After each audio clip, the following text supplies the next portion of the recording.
All right, it's Thursday night. You know what time it is? It's time to get all your latest and greatest BS from us. What's up, Jerry? What's up, man? How you doing? Doing great, man. Baseball team's doing good, man. I told you. I ain't talking about it till it's They're over, gonna win dude. it in five, man. They're gonna Dude, win the it in Dodgers five. always find a way to fuck up.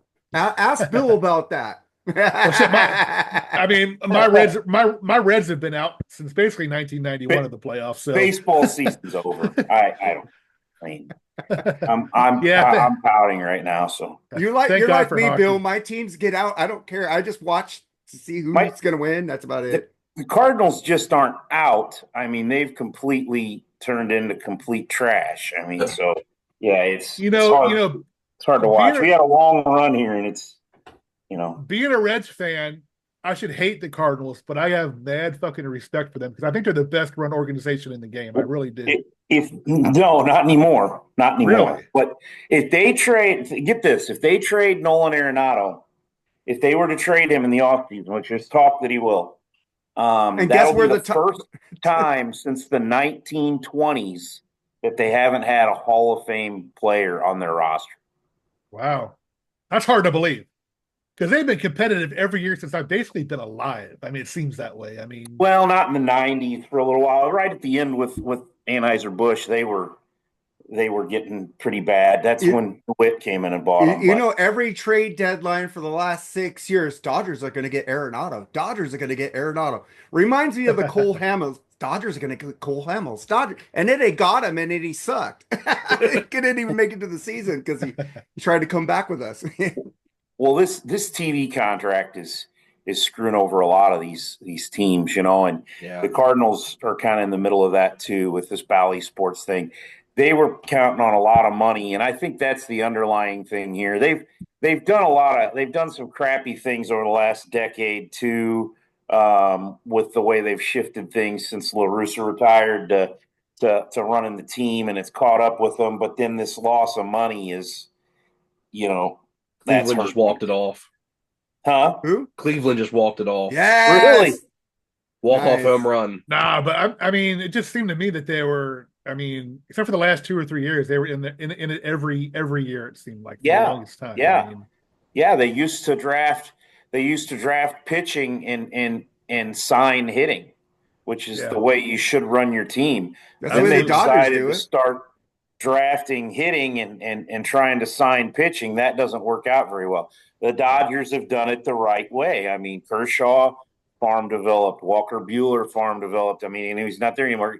Kenley Jansen, but then they're able to even trade guys like what they were able to do with Pepio to go get Glass now or whatever. Cardinals used to be like that. I mean, and now you know they haven't really had a pitcher at high caliber since Flaherty came up. They had that group then, but since then they've been drafting all hitters. They haven't That's been weird. developing pitching. That kills you. Yeah, you So guys used to go after hitters like McGuire and stuff like that. You guys didn't, Jim Edmonds, Jim Scott Edmonds. Rowland, Matt Yeah, Holliday, yeah. Nolan Arenado, Paul Goldschmidt. I mean, that's how you've done it, and then you've developed your pitching, and yeah, that's the best way to do it because you can, as a sports writer and being around all this for a long time, you can control. You understand the medicals of your pitchers, which is important. You understand what their medicals are when it's when they're coming from another place. You don't always understand what they got going on or how to handle them, and it can be bad. So it's better to grow your pitching in house. I think that's my opinion. See that's kind of where the Orioles are right now, unfortunately, is they're kind of falling into that as well of a lot of the farm system is mainly hitters and Mm-hmm. they've been going out this year. We got Corbin Burns, who was really good over us as a starter, and then we got Craig Kimbrell, who half the way through the season shit the bed as our closer. Right. And so you really can't count on that. And I really think that You got Craig that's Kimbrell. Didn't they watch him uh, with the Dodgers? I Yeah, don't want to horrible. talk about it. We Yeah. DFA'd him before the end of the season, so So did the Great. Phillies. Didn't the Phillies have him last year? And he's fucking He was an blowing it. all-star last year with the Yeah. Phillies. But he blew it in the playoffs. And he was almost an all-star this year because his fall-off didn't really happen until like right around the all-star break. He's Yeah. probably a Hall of Famer. Most just 'cause of his definitely. numbers, but yeah, he's getting there to the end. I mean, he's not. He's been around honestly, for a long time. I don't think I see a team trusting him after this year. But yeah, I wish the Orioles had a better farm system for pitchers right now, and unfortunately, we really don't. But yeah, so we'll see how we can only rely on our young core for so long if we don't develop some pitchers for them. So Yeah, I'm just hoping Terry Francona can do something with my team because there's no way they should have sucked as bad as they did last year with that roster. They got a Did great Terry young Francona roster. get hired in Cincinnati? Yeah, he did. Wow. That's Yeah. who I wanted when LaRussa retired. That's who I wanted in St. Louis. He interviewed here, and after the Red Sox had gotten rid of him, he interviewed here, and the Cardinals decided to go with Mike Matheny instead because he played here. And at that point, all Mike Matheny had managed was his son's little league team. But that's where the thing started going south. It's just a little bit of a difference. Yeah, but they want full control of what's going on the field. And they never had that with LaRussa. And, so they didn't want to bring in a guy like Francona that would have full control. That's why Schultz gone, because he was asking for more control and questioning things. So I guess the Padres gave him credit. He did a phenomenal job with that team. Padres. He did. He was a manager of the year in St. Louis, Mark. I mean, he was great. He took them to the playoffs every year. That he was 2018, he came in halfway through and replaced Matheny, but they got exorbitantly better over that last half of that year. He took them to the playoffs in 19. He took them to the NLCS, 2020 playoffs, 21 playoffs, and then they fired him after the 21 season. That's dumb. All right, man. What are we doing tonight, Jerry? We're going to be doing our top 11 keyboard players, rock, classical, country, jazz, whatever the fuck you want to talk about, your personal favorites. But the caveat is that's got to be their main instrument. So you can't pick somebody like Eddie Van Halen, whose main instrument is guitar, but he plays keys also. So basically, just keyboards I can sing. Singing is okay, so that's acceptable. But keyboards got to be their main instrument to play.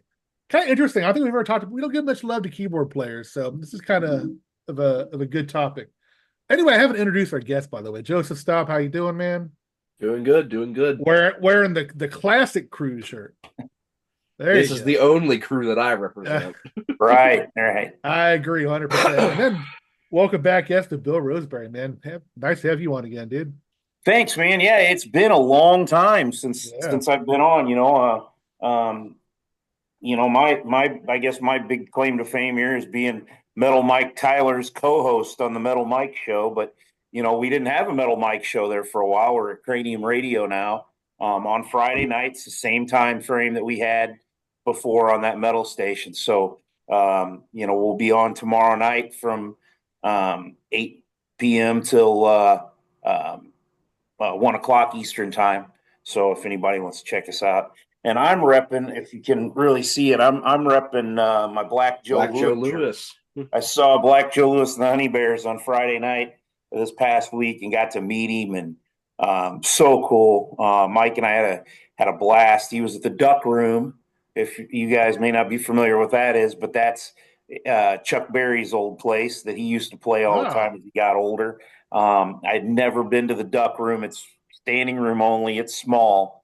Chuck used to probably make it a fire hazard. They'd stuff so many people in there to watch him. So it was really cool getting to go there and getting to see him and then getting to meet him afterwards. And that came a night after I saw Carcass and Hatebreed for the Hatebreed 30th anniversary. And then this Saturday I'm going to see Night Demon, Overkill, and King Diamond. Yeah. I'm seeing Queensryche this Saturday night. Okay. Is that the Origins? Okay, yeah, I saw that. It'll be my second time this year seeing it. Cool. Yeah, I'm gonna get tickets to Jeff Tate's gonna come through this next year and do Operation Mind Mind Crime. Crime. that'll Yeah. be the next show I probably buy tickets for.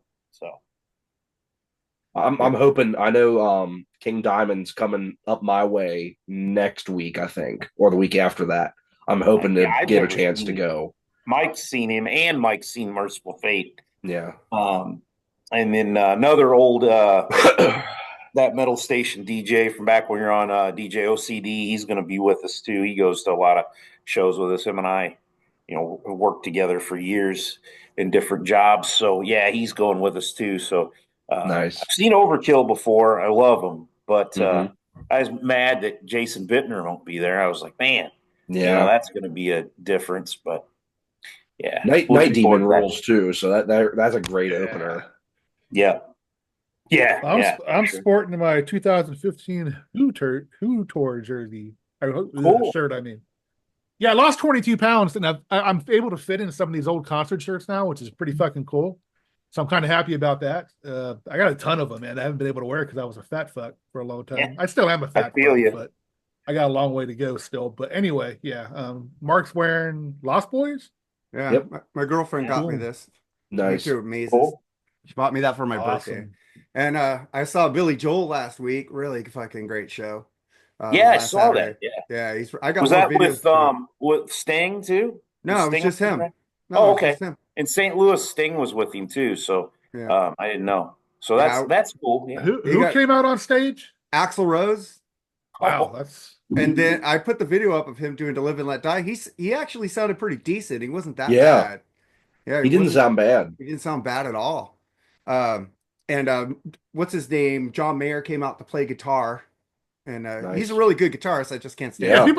People gave John Mayer shit, but he's a great fucking guitar player. He's a great guitar. I Yeah. just can't stand his music. Yeah, I can't stand his. I like music. 2 songs from him. I think he it's doesn't write earlier it for stuff. you, right? To get No. pussy. Yes. Yeah. So Exactly. remember that. And he gets his. He knows pussy, what man, he's trust me. doing. And he gets it. Don't worry. Yeah, he's smart. He's smarter than all of us. Oh yes. Yeah, man. Well, I'm just gonna say, I got the idea for this show, and I gave it to Jerry, and Jerry took off with it, which is cool. I was just making suggestions for the show because Decibel Geek, they're doing like their top 10, what I think it's whatever they were doing, bassist, on their show, and they were talking about, oh, we're gonna make this a series, but we're not gonna do the keyboards. And I go, motherfuckers, there are a lot of fucking good keyboards out there, Chris and Aaron. The fuck, there's a lot of metal keyboardists out there for you guys to tackle. Jonlord, for one thing, for God's sake. Just giving you guys the fuck you guys just think of the final. Never heard of him. Yeah, I have no clue who that is. Yeah, I'm just saying, I got the idea for them. I hope you couldn't possibly be talking about it. I got David Bryan is my #1 favorite keyboard. Well, of course. player, the poodle. Yeah. The poodle. But you guys want to get into the BS? Go for it, dude. All right, man. There's 2 stories that came out in one day. First, it was Alex Van Halen coming out talking about David Lee Roth, about that he's the one who nixed the show, and they wanted to play videos of Eddie behind him, and you couldn't believe all the shit was coming out of his mouth about that. And what do you guys think about that? Jerry, we already heard you, but you could talk on the other show. What do you think about it, Joseph? It doesn't surprise me. I mean, we all kind of had to know deep in our hearts that it was something. It was Dave. Otherwise, it would have happened by now. I mean, it was either Dave or Alex wouldn't play with Sammy. Those were the 2 things that were the only possible reasons why it wouldn't happen. And Probably both, honestly. I don't think Sammy was going to be I don't think Sammy was going to be involved in No. it. But like when it was just like no one knew exactly what it was going to be, if they were going to bring everybody out or what it was going to be. I think those were the 2 reasons everyone floated around as like, it's not going to happen. But then when all this stuff happened with Wolfgang and Dave, everyone's kind of like, it was probably Dave. More than likely, it was Dave. And then now that Alex is basically confirming it, it doesn't surprise me.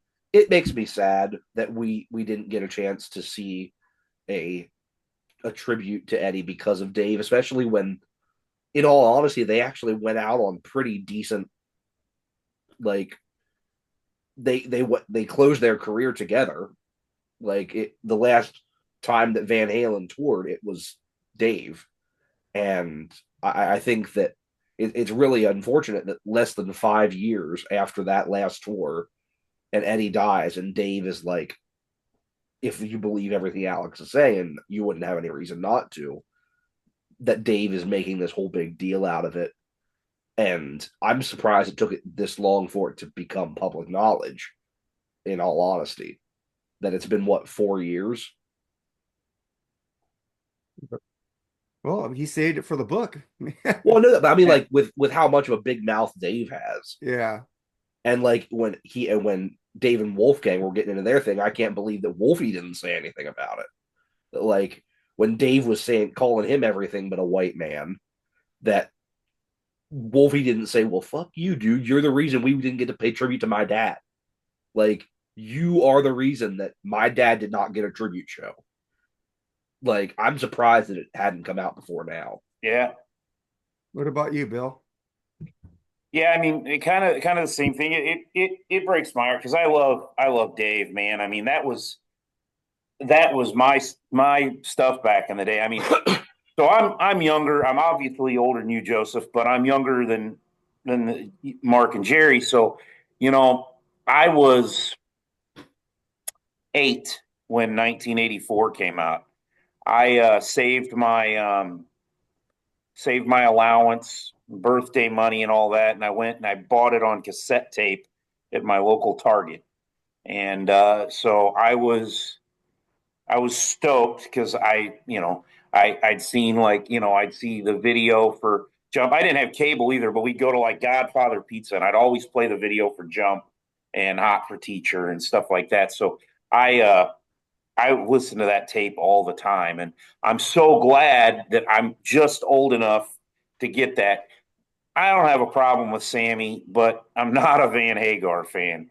I don't want to get into all this, Mark, but just for me personally, not a fan. When 5150 came out and all that, and oh, what is it, OU8? I can't even remember.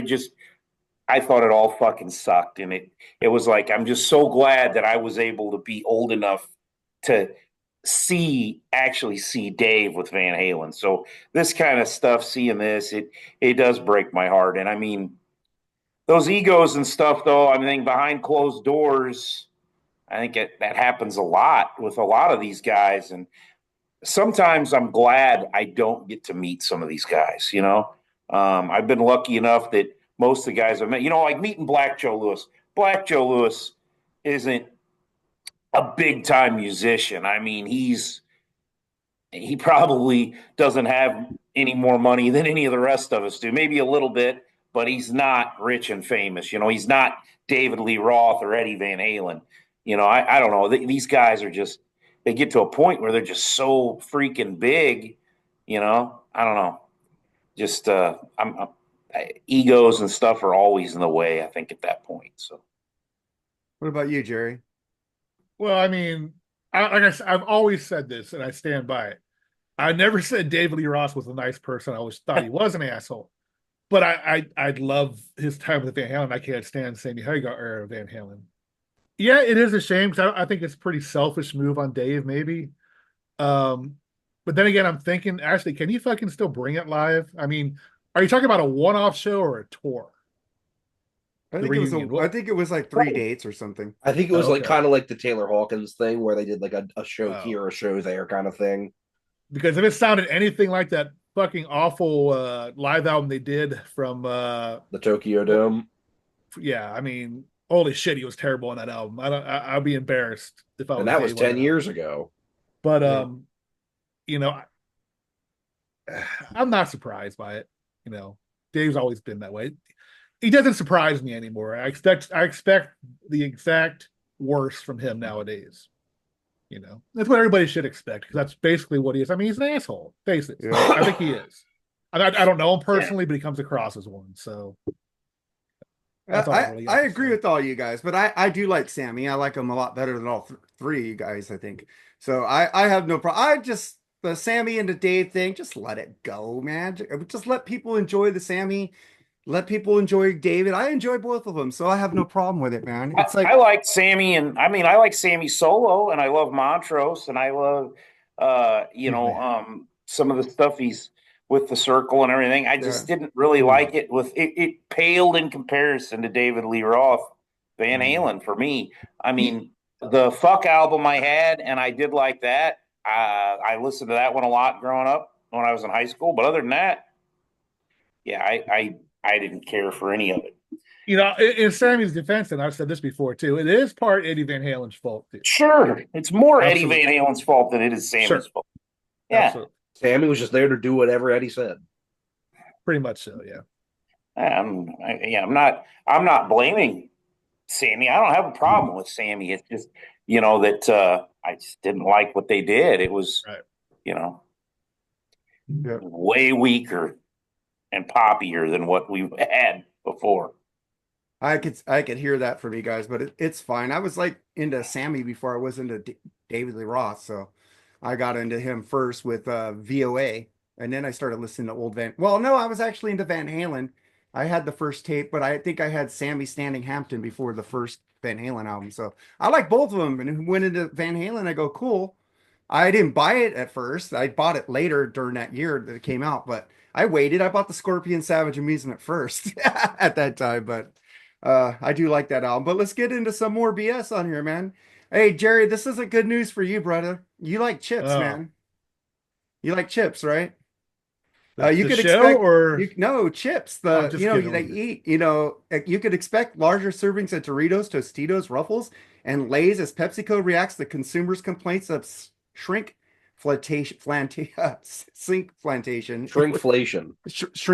There you go. That was one of my biggest problems was fucking chips, dude. I'm telling you.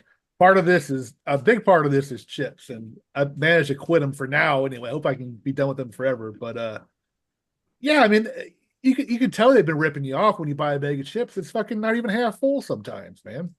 The only time where you get a full bag of chips is the great value things from Walmart.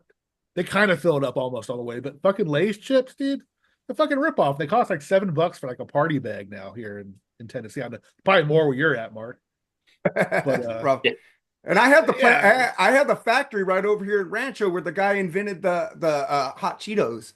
No matter what everybody thinks, what the pandemic, after that, quality sucked and prices have gone up in a lot of different food areas and stuff. It really has. I have the great misfortune of living in the town where they make Utz potato chips. And so my town is flooded by snack foods.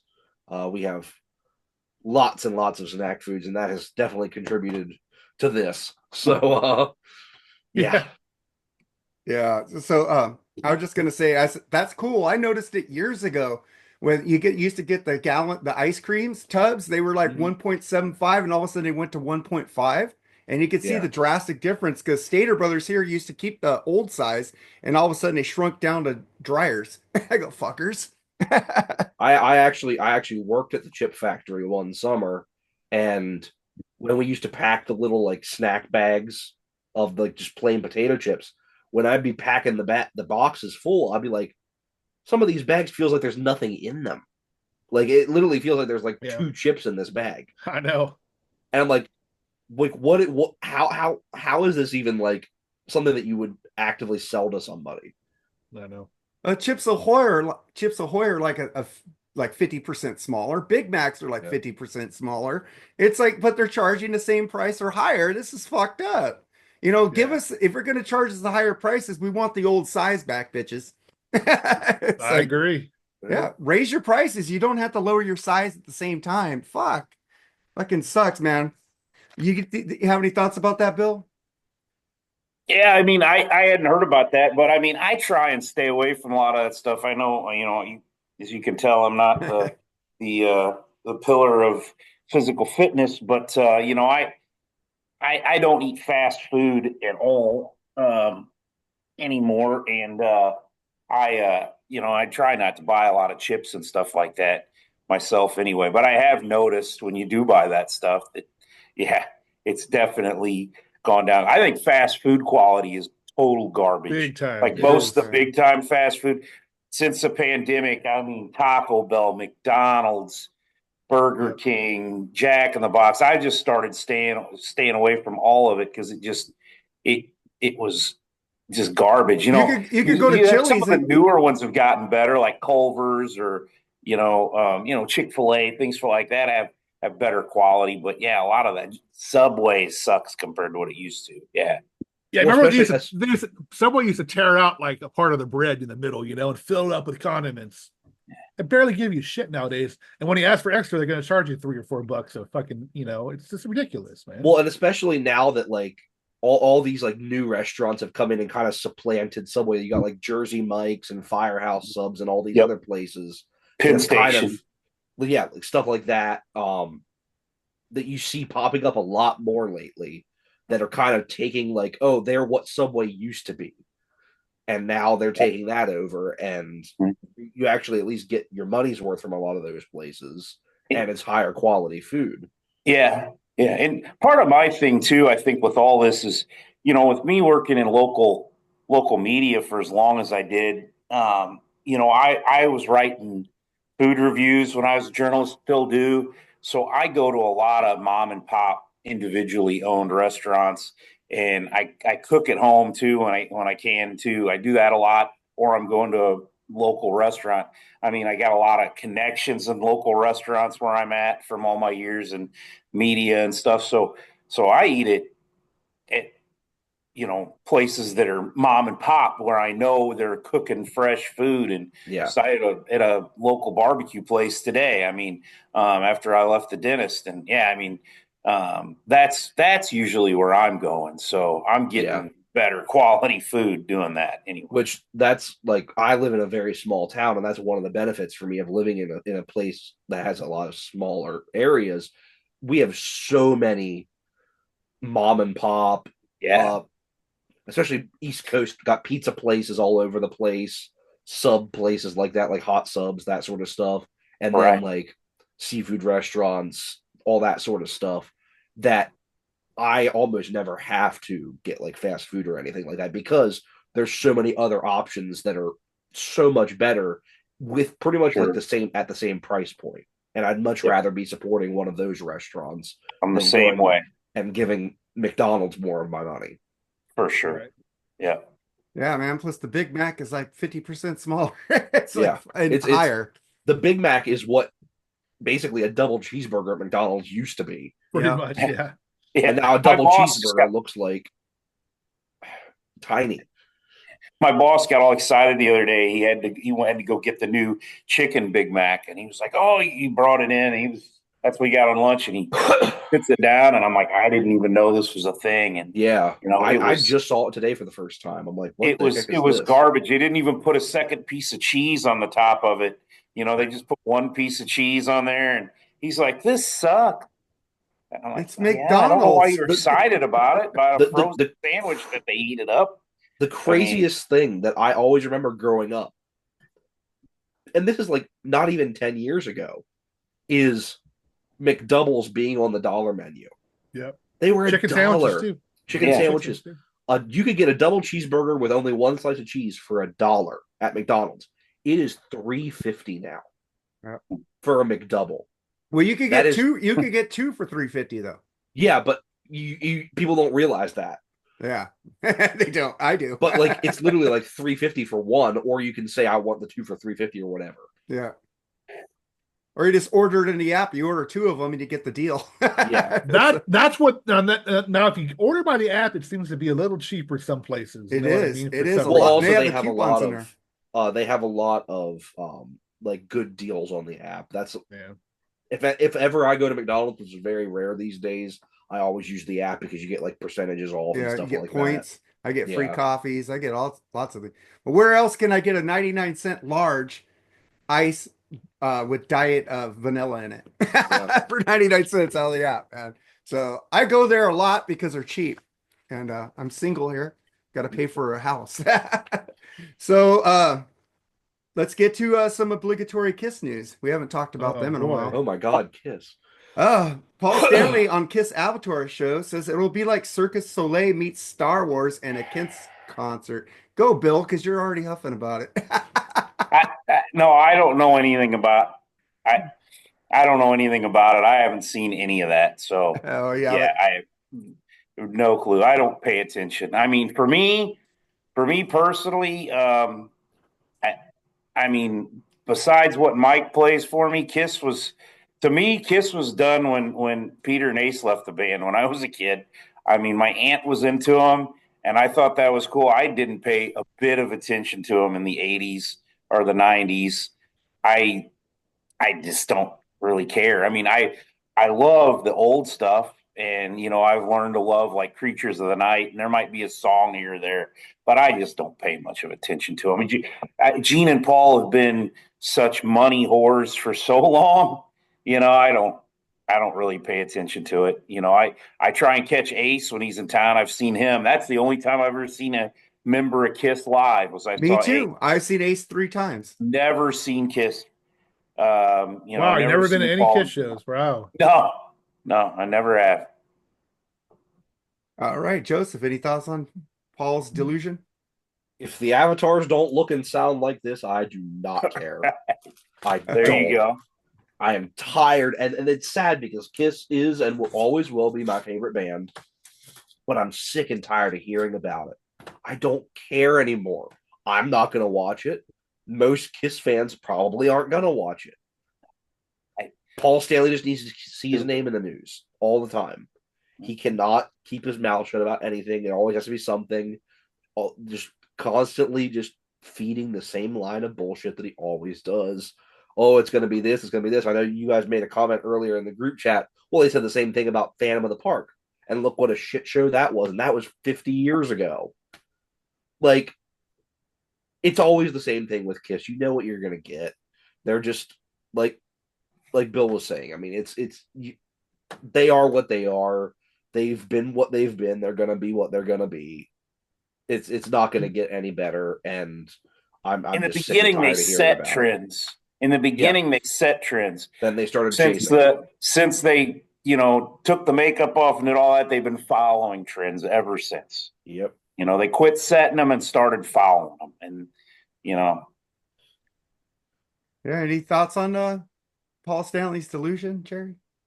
I mean, it's the same recycled, regurgitated, retreaded horse shit that comes from their mouths. And you know what? I'll fucking eat it up and watch it. I'm one of those, not one of those 80% of Kiss fans Joseph was talking about. I talk bad about it all the time, but my dumbass always goes back to them. So I'm part of the problem when it comes to Kiss. But yeah, it is. I mean, one thing about that band to me, it's such a train wreck. You have to watch it. I don't know. To me, it just seems like the way they act, the way they're always fucking turning their stories around. If you look back at interviews, you'll see Gene saying one thing and they'll say the other in another interview. It's just so. It's like watching a fucking train wreck, dude. It's just like that's why I think I'm still interested in the band. Well, and like I was saying, I can talk shit as much as I want, but I said it last show. I was still standing there in the 6th row in 2019. I was there. I knew what a shit show it was going to be. I went. Yeah, I mean, and then to come out with that new documentary, it's going to be the same thing. There's nothing new going to be in it. They're going to, I mean, Eric and Tommy will have like 1 minute each, I'm sure, in the fucking thing. And they won't mention Ace and Peter. And if they do, it's going to be bad stuff. It's just going to be Paul and Gene saying, blah, blah, blah, we're Kiss. Well, they said Ace would have been in there, but he didn't sign off on it on the last one. Because they weren't paying enough money. Honestly, I think Tim Bream has a better chance of being mentioned in this documentary than Ace and Peter do. It's possible. You just don't know what's real, what's true, and what's false from these guys nowadays. All of them. Yeah. And you know what? I'm happy that Pete has been quiet lately. He hasn't been, the last 8 or 9 years, Pete's been pretty much quiet. Good for him, man. It's like he's finally getting tired of the bullshit, I'm sure. I mean, he wasn't an angel in the band either, don't get me wrong, but at least now he has a common sense to fucking just let it go. I mean, fuck, it's just like, okay. Here I am talking bad about him again, but like I said, I'll be there watching it. I'll be there for you. You're like the Friends theme with Kiss there, man. You'll be there when the rain starts to fall. I mean, I think Monster was a top 10 Kiss album. I really do. Sonic Boom sucked total balls, but I thought Monster was a great album. You guys make me laugh. I agree. But I like Oingo Boingo, so whatever. Oh, Mark, I found this out today. I never knew this connection. Apparently, the guy that produced Kix's Cool Kids albums also produced for Oingo Boingo. What's his name? I don't know. I'm going to find out for you right now. I read that on like a fact sheet or something somewhere. Uh, Let me find out. I don't really know Real the producers quick. on them. I just know the Peter music. Soley. Yeah, I don't know him. I don't know that's one band that I don't look at the He producers. I just he listen to music. produced albums. He was in Whitesnake in the Oh wow. 70s. And he produced albums for Ted Nugent, Oingo Boingo, and Motorhead. Bam. What combo that is. Yeah. Yes, sir. Motorhead rules, but Two good bands there. He produced 1916. I like that album. Great. Oh yeah, it's a good album. That Yeah. song is fucking awesome. Yeah. We did a review. I think we did a review with Eddie Canestracci on that 1916 with I think it was Lee. Shout out to Lee. I don't know what Oingo Boingo albums he produced. I'll look it up later. You know, other thing about 1916, and it's a band that I'm not real big on, but if you get a chance, Sabaton covered that song. They got a video for that is absolutely amazing. If you get a chance to watch it, it's very good. They do a good cover of that Motorhead song, and you know, the surviving members of Motorhead, you know, are walking in there, and they have a picture of Lemmy that they're carrying in that video. It's Wow. really neat if you get a chance to check it out. Have you seen it, Joseph? I have not. No. It's different for Sabaton, obviously.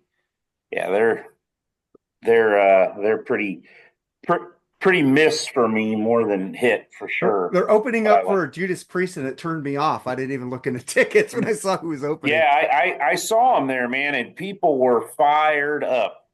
Mike's nephew Kane was there, and he loves them. It's his favorite band, and I'm just like, well, Kane likes power metal.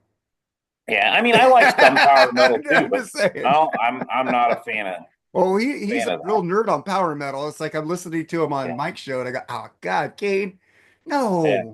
I think Manowar sucks. I'm with freaking Ian Wadley on that one. Hell. Hail and kill. Real man wear fucking loincloths, man. Yeah, Metal that's and right, loincloths Mark. rule. Hail and kill. Fuck man, fucking that band. But let's get to. I'm just gonna say this in passing because we don't give a fuck about this, but we need to bring it up. Mötley Crüe played 3 iconic clubs in Hollywood. Who gives a fuck? You all suck.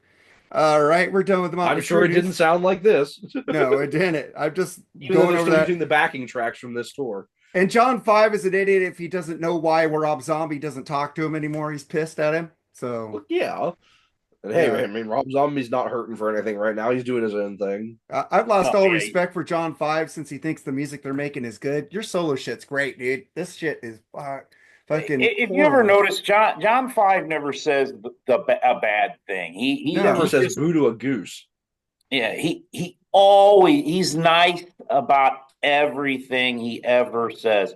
You're never going to hear a bad word come out of his mouth. So it makes sense he's going to say it's good. I mean, he could write the shittiest song ever or be in a band that wrote the shittiest song. Oh, this is great. I enjoyed so much playing on this, and you know, it was the most fun I've had. He's just going to kiss ass and then bring the next ass in so he can kiss it. You know, that doesn't take away from him as a musician. I've seen him with Rob Zombie, and I saw him solo. He's great.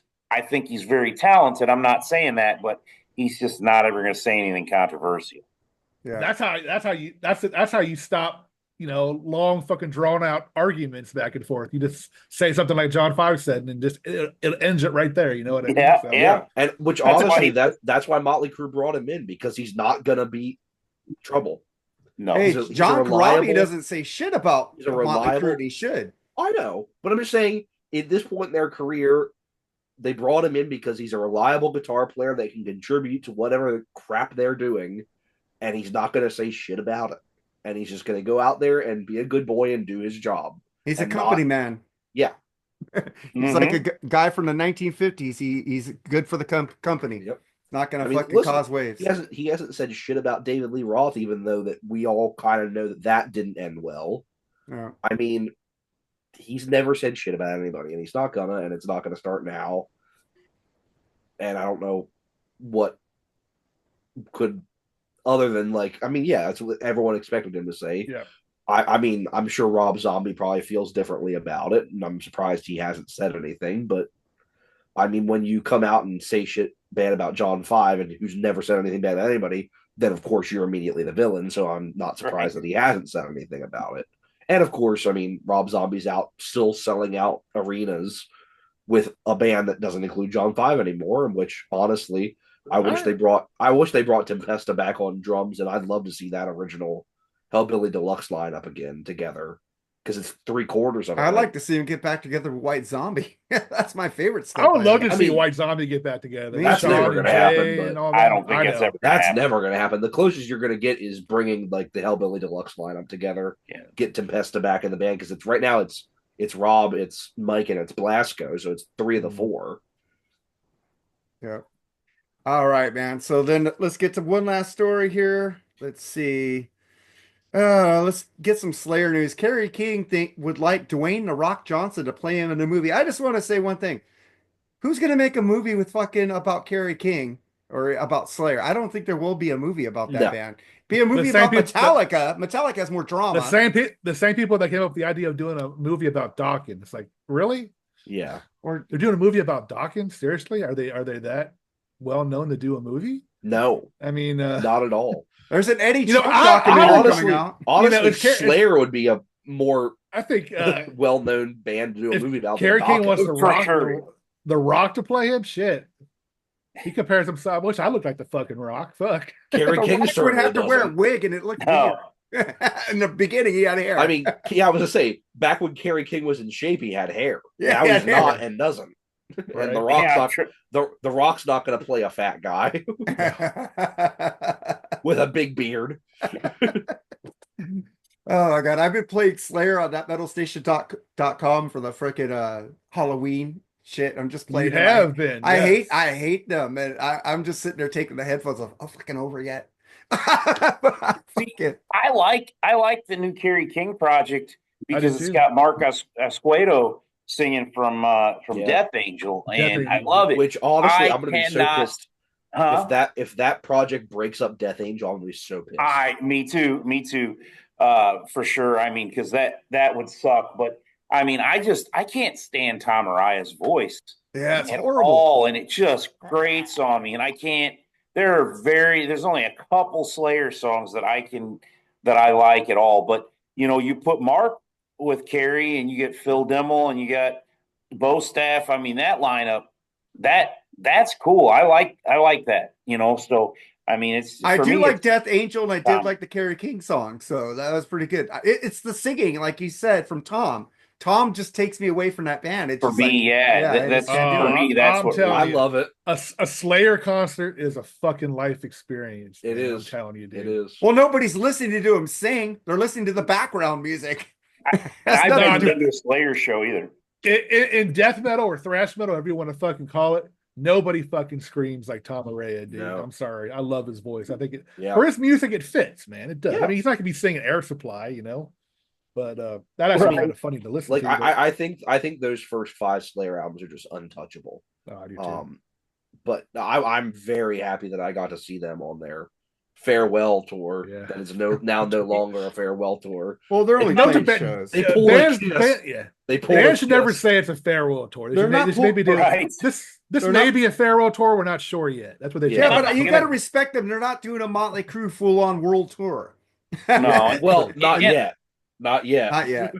And I'm not going to disparage their talent either. I mean, it's not for me, but I mean, for me, I mean, I love a lot of thrash metal, but Slayer's not one of them. But that doesn't disparage their influence and what they meant to metal and to the thrash metal movement. I mean, they are very important. I mean, maybe second to Metallica. They might even be more important than Megadeth, which Oh, that 100% they are. and Megadeth and Metallica were everything to me growing up, So, but I mean, I think that's why Slayer played second on the Big Four tour, or played third. I mean, it went Anthrax, Megadeth, Slayer, Metallica. Yeah. Hey, that post I put up about Mechanics I like Four Horsemen better. I wasn't putting that to talk shit about Dave at all. I was I just was. I was doing both. I was comparing both the songs, and for me, like you said, James plays a killer rhythm. The mechanics lacks a rhythm to it. It sounds like a raw demo from Megadeth compared to a polished gem for Metallica.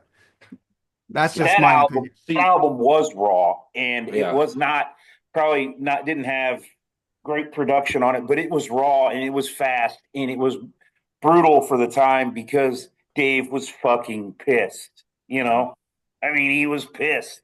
So that's why that sounded like that. See, I the mean, way you guys feel about Slayer is the way I feel about Megadeth, even though oh I really? hate I Dave Mustaine's voice makes me want to put a gun in my mouth. I cannot stand it. I think it's I'm like that with I Anthrax. knew you were can't gonna fucking say that. stand him. I Can't was See, fucking stand him. I saw that see, look on your face. the other way around. I knew you were gonna- I'm not that way with Anthrax. I just don't like Anthrax. I know what Anthrax's problem is. I like their first album. Yeah. I like the John Bush album. So where's Yeah. the problem? You don't Well, like Joey? you know, huh? you Joey guys need to Belladonna. keep it in the See, family, man. I like the first two albums and I like the John Bush stuff. I just hate when they got popular. I hate Among the Living. I hate State of Euphoria. I hate Oh, This that Is Your fucking Time. goofy ass rap song. It's just terrible. Cry for the I love Walk I'm the around there man. I love fucking- I'm the man. Skateboard Cry fucking for hats. the I'm like, Goofy nah. man. I love Goofy I'm the fuckers. man. I But, saw him live. I saw Anthrax for the first time here a couple of years ago, I guess, and it was Charlie that blew me away. I mean, Charlie's the best Charlie thrash Benante. drummer. I'm glad I got to Hungry. see Charlie with Pantera last year. I'm lucky. Yeah, I that saw got to that see- too. I saw that. Yeah. I don't need to see Anthrax now because I got to see the only member I'd want to see. Hey, Although I do love- Bello's a I do great love bass Bello. player. I was going to say Bello's a Bello's great the other bassist one. because But great the thing I basses hate and great about- drummers go together. Yes. And the thing I hate, and they're True. related, and they're literally related. The thing I hate about Anthrax is how they're all like fake tough guys now. Even though like in the 80s we're the fun thrash band, we're the cool thrash band. We're gonna be on Married with Children. We're gonna be like making a rap song or doing stuff with Public Enemy and all this stuff. They Right. were like they were the goofy fun thrash band. Now they're all these fake tough guys with the pentagram in their logo, even though they made fun of everyone else being Satanists in the 80s and all this stuff. Yeah, They are the epitome of posers to me. I agree. I can't Except for stand Charlie. Anthrax. Except for Charlie. Charlie's Charlie's and pretty Frank. Bello. badass. And Frank. Bello. He's Charlie all and right. Frank. Like those are the two but the other The guitar player used to be in there too. I like that guy. Spitz, I like Spitz. Spitz, But yeah. it's Spitz is awesome. it's Joey and it's Scott that I just cannot stand.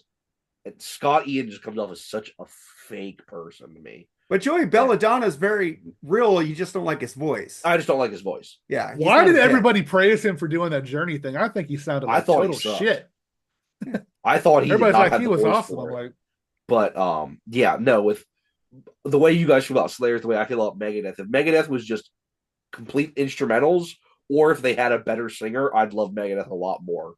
Because I don't think the songs are necessarily that bad, except I think lyrics are not always Dave's strong suit. So honestly, if Oh if yeah, Dave- you could tell from Mechanics to Four Horsemen who wrote the better Oh, song. well, I mean, listen, I hate the album Countdown to Extinction. Listen to all those freaking I love that lyrics. album. Hello, me. Meet the real me. I love that. It's creepy as fuck. God. I love that song. The lyrics are just awful. He's- Like the Pied Piper. He's freaking talking about anxiety. That song is fucking speaks to me but with the lyrics are anxiety. awful. The lyrics talk about what I'm feeling. I talk about that shit in my head. You know, I feel what Dave was writing is sweating Well, bullets. but go shake Dave's hand then. I'm sure he wrote it just for you. Thank you, Mark. Dave. You saved my life. Not, but Anyway, let's get to the show, Jerry. all right, let's do it. Like we said, we're going to be on our top 11. And if you have any honorable mentions, I don't have any. I just got 11. Well, I straight. got 12. I got a lot. I got That's a all bunch of honorable mentions. So do we want to do those first or at the end? Honorable I'll do them mentions. at the end. Okay. So let's get it going. We'll start out with Bill, man. What's your number 11? My number 11 is a guy who played with a iconic metal band for years, but was never listed as a member of the band. So I can't remember what album it was. I think it was maybe like the 8th or ninth album, and that's Jeff Nichols with Black Sabbath. He was playing with them back in the mid 70s, and I just wanted to shine a light on him because he was there through the Ozzy era, and he was there with the Dio era and all that, and was never actually listed as a member of the band. And obviously it's Black Sabbath. I mean, the greatest, to me, the greatest metal band of all time. Without Black Sabbath, there isn't metal and what it became. I agree with that. So yeah, and he was part of that. So I wanted to give him a little bit of props because I don't think a lot of people know who he is. Yeah. All right, Joe, what's your number 11? All right. So most of my list I kept rock music, but my number 11 is one of the few that kind of goes out of that a little bit, and that really gets into like the jazz realm. And this is probably one of the most famous jazz keyboardists. He started out, got famous with Miles Davis, and then started his own stuff. Had some really big stuff in the 70s with some fusion stuff. And then in the 80s, he had one of the most iconic MTV music videos ever.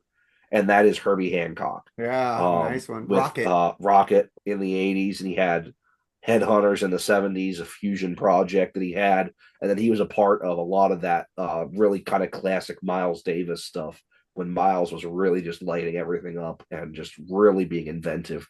And Herbie Hancock's keyboards were a big part of that. And I think that he's just one of the most unique keyboardists out there. Really worked a lot with synthesizers and like advancing the sound of what keyboardists could do, especially coming from the jazz realm where it's very kind of streamlined what the job of a piano player was. And so really kind of evolving that into the next generation, even into the MTV generation. And so my number 11 is Herbie Hancock. Cool. Mark, what do you got? My number 11 is one. I think no particular order. He should have been higher, but it's as I thought of them, and then I didn't want to go back and change lists. Go back and rearrange them. But my top four is like there, but my like 11 to 6, they could have been up higher. So I'm going to go Ray Manzarek of the Doors. I love him. You think about it, him and Robert Krieger gave the Doors their sound.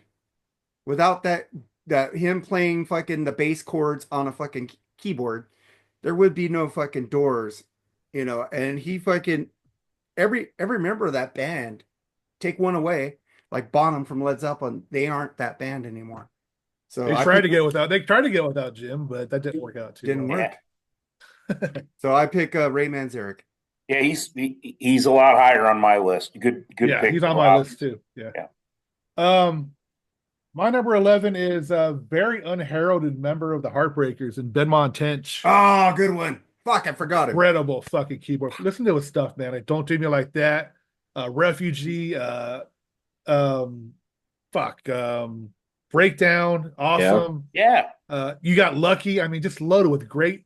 I mean, not flashy, but just solid behind the keyboards. And very iconic too. I mean, him and Mike Campbell, I thought, were so fucking awesome together with their keyboards, the guitar. That's why they were on the solo albums. Yeah, and he's the guy I looked up earlier. He's wrote and played with a lot of people. Yeah. Even the freaking Divinals. I mean, come on, he co-wrote that song "Touch Myself."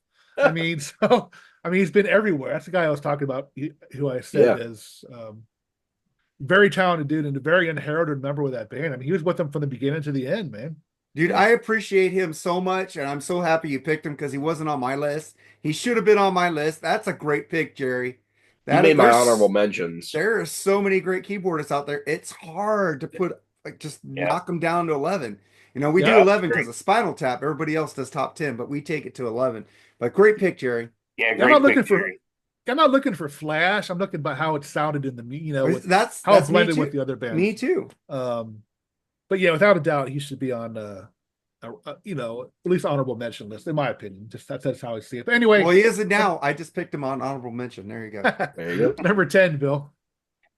I didn't mention Cyril. Mine are all in the realm of rock and metal. I mean, that's that's what I know mainly. So that's what all my guys, all the ones I picked are. And so my number 10 is a guy that's synonymous with where I'm from, with St. Louis, Missouri, and that's Johnny Johnson. Johnny Johnson played with Chuck Berry for years. That's Johnny Be Good right there. You know, I mean, and Johnny got uh, did not really have any notoriety until Chuck did his 60th birthday party. The Hail Hail Rock and Roll is when he really got big. And that was in the 80s. And he'd been playing with Chuck, back in the 50s. And he ended up having to sue Chuck at one point because, he wasn't getting writing credits on songs. And, he was a big, big part of that sound, that early rockabilly sound that Chuck Berry had. Johnny Johnson was right there with it. He's actually was born in West Virginia, went in the military and moved to St. Louis after that. So he's not originally a St. Louisan, but he spent the rest of his life here. And I mean, when he passed a little bit before Chuck. Anybody and everybody came to his funeral. I mean, it was St. Louis will never see anything like what it had when Johnny Johnson died, when Chuck Berry died, and when Stan Musial died. The amount of famous people that came through to their funeral was unreal. But Johnny Johnson, somebody that I don't think a lot of people recognize either, and so I just wanted to give him some props too. That's awesome. I like it when those people don't get the notice and the notice they deserve or the credit they deserve. You're repping them, so that's cool. Joe, what do you got for your number 10? So my number 10 is a guy that first came to prominence in the late 80s as a member of the Alice Cooper band Trash era, played on the side of the stage, off stage during Kiss's Revenge tour, and then was picked up by this little prog band that had lost their keyboard player by the name of Dream Theater. And from there, he went on to play with Sons of Apollo. He is a member of Black Country Communion. He has a great band right now called Whom Gods Destroy after Mike Portnoy went back to Dream Theater. He also has a lot of really great solo albums, and that is Derek Sherinian. I think he is by far my favorite keyboard player from Dream Theater. I love what Kevin Moore did on the first couple albums, and I do really like a lot of what Jordan Rudess has done since, especially with like Liquid Tension Experiment. But for me, Derek Sherinian is my favorite keyboard player to come out of that Dream Theater. And he's done so much outside of Dream Theater as well, especially with like his solo stuff and Black Country Communion. And I think he's just a really, really great keyboard player. Alice Cooper once called him the Caligula of keyboards. And so if you get Alice Cooper to call you something cool like that, you're a pretty cool keyboard player. That's a good one. Mark, what do you got? I got Jim Petrick of Survivor. I think he's a great songwriter, keyboardist. He shaped Survivor, him and Frankie Sullivan. So without him, you wouldn't have Eye of the Tiger. You wouldn't have all this fucking great iconic riffs that fucking, and he didn't overdo it in Survivor with his keyboards. It went with the song, 80s, he kind of got a little like 80s, like on Vital Signs and When Seconds Count. But the guy is a genius. He has his own band out there, Jim Petrick Band, that has all-star musicians with him. Pretty cool. So check out Jim Petrick if you don't know him. He's very underrated to me. Oh yeah, I thought he was great addition. I mean, Survivor got popular when Jimmy Jamison took over, but I still think they wrote great music, and he was a big part of that. Their Vital Signs album, I think, is fucking amazing still to this date, man. Great fucking album. Too. High on You's one of my favorite songs of the 80s. All right, my number 10 is kind of going off the hill here with the great Joe Jackson, man. Yeah. I fucking thought he was a great keyboard player, great songwriter, man. It looked sharp with a great album. What a racket. Yeah. night and day. I mean, when people think of Joe Jackson, they think of that "Stepping Out" song, Mhm. which is a good tune. But he's got such more. I wouldn't say punkier, but definitely more out of the box. Dude, style. Anthrax did Got the Time. Yeah, that is true. Yeah, I was about mean, to say that, Mark. I was going to say great Anthrax cover of Joe Jack. Great I mean, Anthrax just- cover. I just thought he was always consistent. I mean, you hear "Stepping Out" and "Is She Really Going Out with Him" as the two songs you really hear.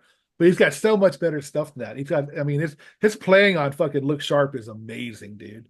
Outstanding bass player. He never really, I don't know, put his keyboards in the forefront, it seems, but they're always been solid and they're always been very entertaining. So anyway, but that's my number 10, Joe Jackson, man. Fabulous. Cool. Great fuck. I don't know, man. I just think I wouldn't know what to call him. Label him. He's done so much weird stuff.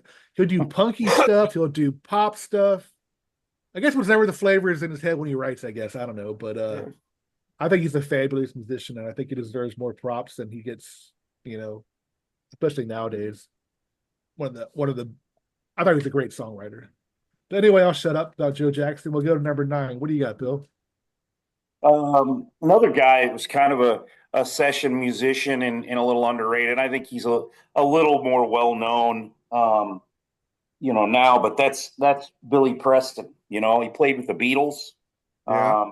He was on the Apple building for that last performance with them. I mean, he also played with the Rolling Stones. He's been with both. I mean, there's nobody else who can really say that. He's been with Eric Clapton, and he did some solo stuff, obviously, too, in the 70s. But, Billy Preston, was on some iconic music, kind of in the background. So almost was the fifth Beatle. Yeah, almost for was. sure. They were sure, legitimate. I mean, you see this in the Get Back documentary. They were legitimately thinking about, as a way to try to save the band, bringing him in as an official member. Yeah, he's almost kind of like what Jeff Nichols was with Sabbath. He's just kind of there, just nobody talked about him. Yeah, he was always there. Yeah. All right. So, Joe, what do you got? All right. So I'm going to read off a list of some albums just because I never quite knew how extensive this guy's contributions were in the rock and metal world. Never Say Die from Black Sabbath, Down to Earth from Rainbow, Blizzard of Oz, Michael Schenker Group, Gary Moore Corridors of Power, White Snake 1987 self-titled, Judas Priest Painkiller, and every Deep Purple album for the last 20 years. And that is Don Airey, who has been with everybody. And I think he has some amazing keyboard riffs. I mean, anybody who played the intro to Mr. Crowley is going to be on a list of great keyboard players. And if you succeed somebody like, jonlord, you got to be somebody fucking good, man. Exactly. Yeah. Great Like, fucking choice. handpicked by jonlord to succeed him in the band. Yeah. Right. That's a great fucking pick right there, dude. Never even thought about that. Great guy, pick. but he I was didn't awesome. think of him either. And I give you kudos for that pick, man. Big one, yep. All right, Mark, what do you got? You guys are gonna laugh at me, but Ha ha ha ha. I picked 3 because they make up the whole band, and you can't pick one out of this whole band because it's 3 keyboard players and a singer. You got to go with Martin Gore, Alan Wilder, and Andrew Fletcher of Depeche Mode. Without them, you wouldn't have that sound, especially Martin Gore. I thought you were getting Supertramp at first. Oh no, those guys play multiple instruments. They just I have know. the I'm keyboards. just I almost picked one of those Supertramp guys. Rick Davies made my honorable mentions. Yeah, I almost picked Rick Davies, but because he's the most keyboard player of all. Yeah, exactly. I almost picked it, but I was reading slide guitar. And I said, oh, they just play multiple instruments on those albums. So Depeche, 3 of the Depeche Rick Davies guys. is mainly keyboard though. Yeah. Martin Gore, Andrew Wilder, and late Andrew Fletcher. That's my number 9. All right, my number 9.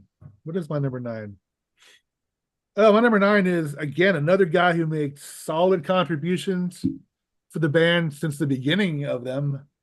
He stepped down a while back before the band ended officially. Talk about Neil Dowdy from REO Speedwagon, man. Mm-hmm. Dude was fantastic, man. You might Just be listen to his higher. stuff. Yeah, the pre-Cronin stuff, he was amazing. His playing a role with the changes, for instance. That's the fucking it. solo is amazing. Yeah. I mean, Yep. Just another unsung member of that band, and The First whole band Nine I ever Lives, the saw whole live. Nine Lives Very album. maybe he got out of there. Maybe he knew something was wrong. That's why he got the fuck out of there before the Yeah. shit hit the fan with the band. But yeah, kudos to that guy, dude. And fucking outstanding player, Yeah. man. First band I ever saw live, REO Speedwagon. They're from Champaign, Illinois. A lot of my some of my friends' parents went to U of I and saw them when they were the bar band, floating around up there around Champaign. So I've been into them since I was a teenager, like I said, first band I ever went to see live. So good pick. I'm glad I got to see them twice before he retired. See him the one time. I was 17 years old and I loved it. This is my first concert in 85, right here. Same thing as you. REO Speedwagon Wheels of Turning Tour with that Survivor. Was your first one too, huh? With Survivor Vital Signs opening. Mine was 94 when I saw him. 85 right there. Yeah, so I was 9 years old in 85, so yeah, I wasn't going to concerts yet. You got to see Rich Rath. I'm so jealous. I got to see Rich Rath. Never seen Rich Rath. I got to see Rich Rath twice. I saw him on that tour and the Life as We Know It tour. Yeah, there you go. Nice. And nothing wrong with Dave Amato. Dave Amato is great player. Great player. Pretty much they've had the same drummer and guitars ever since the two original. Well, yeah, they didn't have any lineup changes from 89 all the way to the last 2 years. The subtle change between Dave and Gary. Gary played it with a lot more soul than Dave does. Oh, I agree. Dave speeds the shit up. Gary just plays. He had that bass. He's a top 10 player for me. He was fucking amazing. He would definitely make a top 11 list of guitarists. It took me a while to get into the Earth, the Dog, the Small Man, and His Chicken because that guitar playing is way too fast. That isn't REO Speedwagon, and I was listening to, and then I saw him live, and it was good on that tour. It's fine, but nobody plays like Gary. He has his own sound. And it's like, goddamn. Yeah. Yep. All right. So where are we at now? We're at Bill. Bill's number. Yeah. So number 8. My number 8. Joseph stole my thunder, so I don't have to follow up say anything because Joseph already said everything we need to know about him. Don Airey. Guy's amazing. I got to see him with Deep Purple. I think it was around 2017. He was great. Like you said, Jerry, you're trying to play jonlord stuff. Right. Who I'm sure we'll all talk about a little later, but that's pretty big shoes to fill, and he's done a pretty damn good job of it. So Don Airey's amazing. Yeah, that's the ultimate compliment you can get if you're placing a religion like that, and you still get kudos for your playing. Absolutely. Yep. Unlike somebody else on my list, we'll come up and talk about it later. But outstanding. Great pick for both of you. I never even thought about that for some reason. Yeah, I didn't think. I did think about the original one though, but I'm sure everybody here on the list made that. Joe, what do you got? All right, so I as soon as we said keyboard players, I immediately, and this is a piano player, not really a keyboard player, but a piano player. One of the first guys that came to my mind was Elton John. The keyboard wizard, the piano wizard, in my opinion. Listen to Funeral for a Friend or the title track from Madman Across the Water, and just some of the amazing piano stuff that Elton John was doing. Just absolutely phenomenal. One of my all-time favorite piano players that was really revolutionized, brought kind of into popularity that sort of style in the 70s that, of course, Billy Joel and other people like him would make a career on around that same time. And just I never get tired of listening to Elton John's music, and his piano playing is a big part of that for me. Yeah, Elton and Bernie, man, I'm telling you, man, it's a match made in heaven there musically, man. Yep, for sure. Yeah, you're stealing all my thunder ahead of time, Joseph. That'll be coming later too. So, all right, Mark, what do you got? Everybody's gonna pick this guy, so might as well just rip off the Band-Aid. I don't know. Did somebody already pick jonlord? No. Nope. No, not yet. I'm picking jonlord, man, because I think everybody else is gonna talk about him a lot, but No. No. uh No. he's amazing. What else can I say No. about jonlord? So my number Way 8. low, way low. That's what we can Yeah, say. well, Whoa, I that's what said you I can could say. have That surprised I me. said Yeah. I could have put these guys higher. They could have been higher, up to 6. Yeah. So yeah. Cool. Sorry, my cat's trying to jump on my computer. I'm trying to keep him down. Stay All right, my down. pick. Stay down. I'm going with Joseph's pick, Elton John, man. I mean, some of his riffs are like as memorable as guitar riffs. I mean, look at Yeah. Tiny Dancer, for instance. That fucking is an earworm. It'll stay in your head forever. Your Song. I mean, Benny and the Jets. I guess that's why they call it the blues. All those are fucking great riffs for a piano, man. He was just awesome. And I've never got to see him live, and I regret that. Never had a Yeah, chance. neither have I. But just like I said, him and Bernie were songwriting magic, man. It was like a match made in heaven musically. But dude, I mean, the only thing I did not like about Elton John's career is, I mean, I don't blame him for doing the Disney shit. I mean, he may have made a lot of money for that probably. He's got kids now.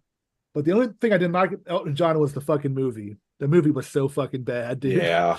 Did you all see that? It was awful, man. Not good. Mean, Hey, no, Bill loves it. I just heard I damn actually good movie liked it. memories Yeah, Did today. you? I know. Brian Davis always talks about how much he hates it too, and I like it. I have it in my movie collection. Yeah. So In hindsight, with it being a musical, it's Elton John, so I should have expected that. So maybe my expectations weren't what they should have been. I don't know. I don't think the guy that played Elton John was really fucking good. Yeah. But I don't know. yeah, Taron Egerton. Yeah, The From songs Exy? were way out of place. That weird shit with Rocket Man at the bottom of the pool. It's like, what the fuck is going on? his songs are out of place, but I think they were. I mean, I don't know. I dug it, but Yeah, I just heard the damn good movie memories of Dog Day Afternoon. Dog Day Like Afternoon. Yeah, I was gonna. You're talking I was about gonna that. mention that later whenever Well, you Elton still John can, popped up on my list. I just Yeah. want Brian ain't watching this, but Brian, you fucking rule. I know everything about your show, buddy. I love it. Yeah, he's a cool dude. Yeah, I love. Yeah, I won on that show so bad. I only got on there on the Halloween episode, and I don't think Brian wants me because I drink too much. I'm sorry, Brian. I wouldn't drink on your show like I didn't do on the Halloween show. I'm sober. And so there you go. He gets Mike and I I have together all the time. I have an in with Brian because he can't find anyone else to talk about Marx Brothers movies with Dude, him. I like those. He's You got- did the he's got me monster. for You did that. the monster movies with him. I was like, You do a fuck. great job, Joseph. I've heard several of the episodes you've been on, and you do a great job on there too. You were on the you. the Universal monster movies. I was like, Yeah, God. that's kind of my thing that I've been known for is like if it came out before 1940, I'm probably gonna be on it. He's got to get me on a Star Trek one. If he doesn't get me on a Star Trek one, I'm going to be very depressed because I know all my Star Trek. So does Jerry. Bring me and Jerry both on a Star Trek episode. So you heard my international drug smuggling story. Yes, I heard that. And I was going to tell you, hey, I have a Tijuana story. I went to Tijuana and I saw a donkey show. There you go. It was horrible. Yeah, we couldn't find one. That's what we were looking for. That poor donkey. No, you didn't want to find one. We No. walked.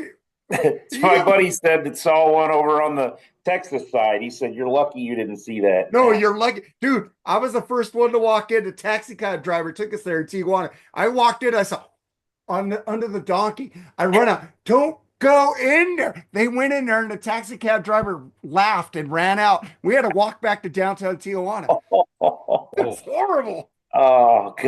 And that movie Clerks is fucking accurate as fuck. Clerks Clerks 2? That was movie fucking magic right there. Yeah. That scene right there. Clerks That really 2, was. I want to dude. look. I wanted to look away and keep looking away. I didn't want to keep looking at it.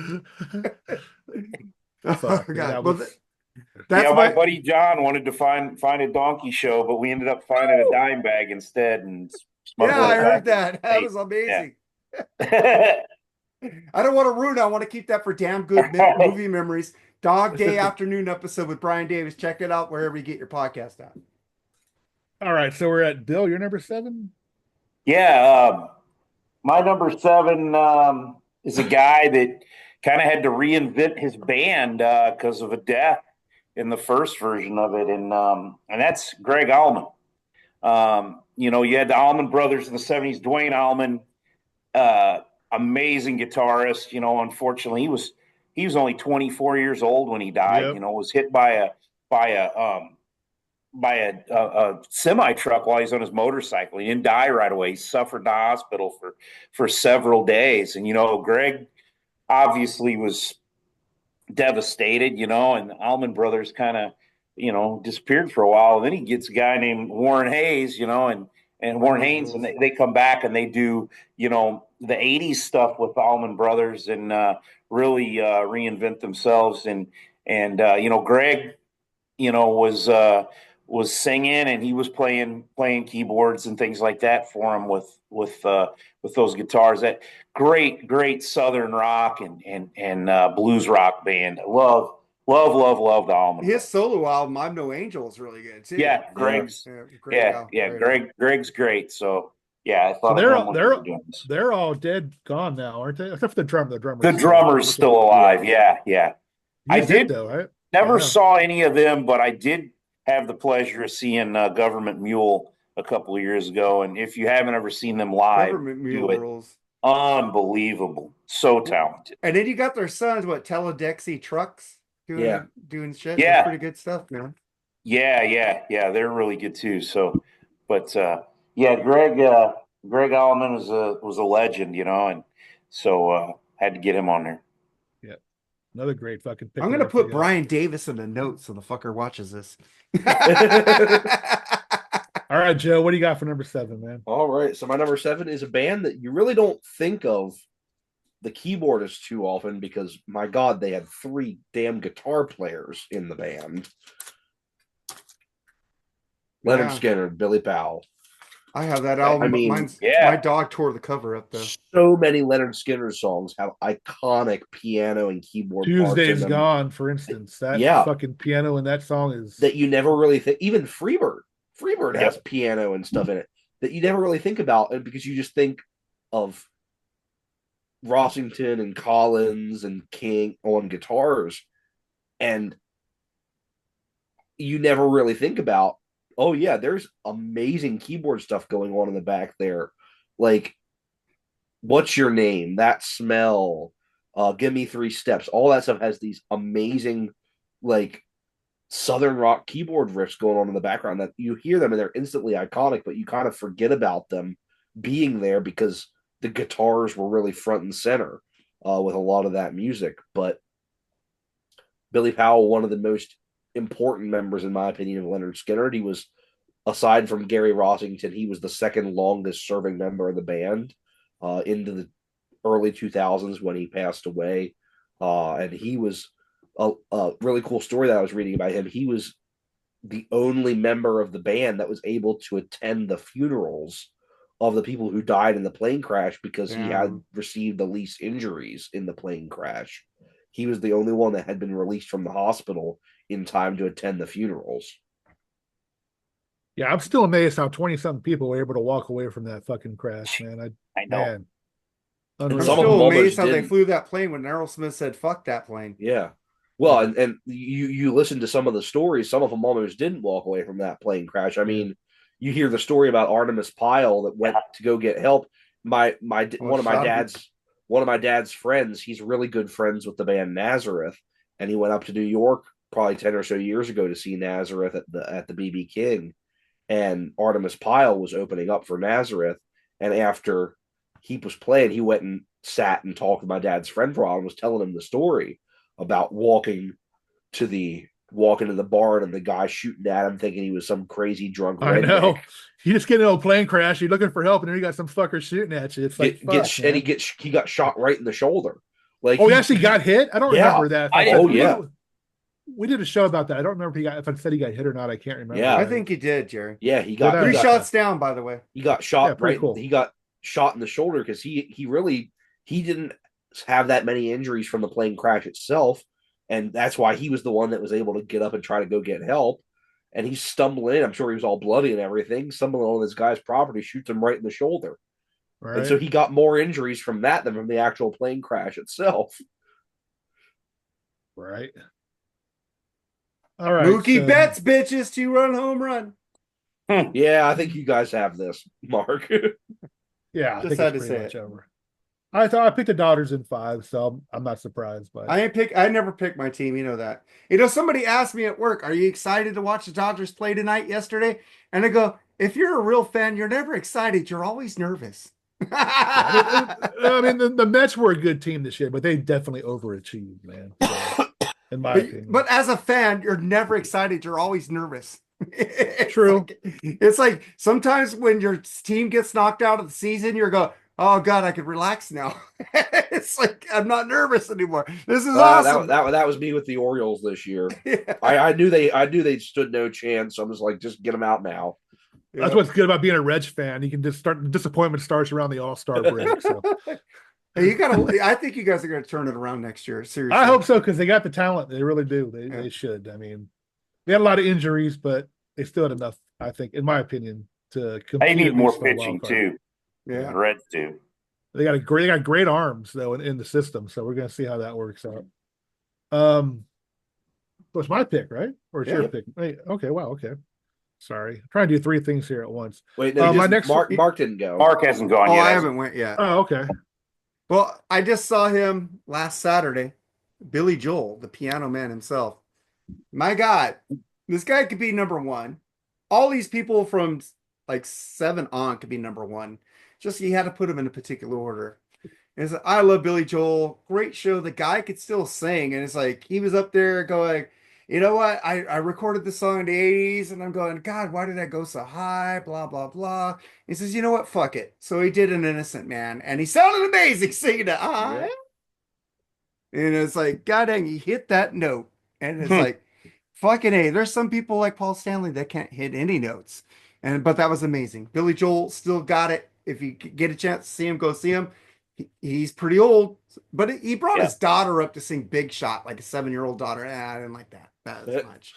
I'll tell you what, Billy Joel didn't make my list because I disqualified him because he plays guitar too. Not as much. His main instrument, but his main instrument's piano. Yeah, I mean that's like an honorable mention. That's like Jonathan Cain Jonathan Cain plays guitar on one song live, so it's like we all know what our main instrument is. But go ahead. Oh, I did not pick fucking Jonathan Cain, by the way. I hate that fucking No, guy. God, no. But I know who you did pick. Maybe. You think? Well, anyway, Matthew Warner will be very disappointed if you didn't pick him. So I'm just saying. That the guy you're alluding to made my honorable mentions. Yeah.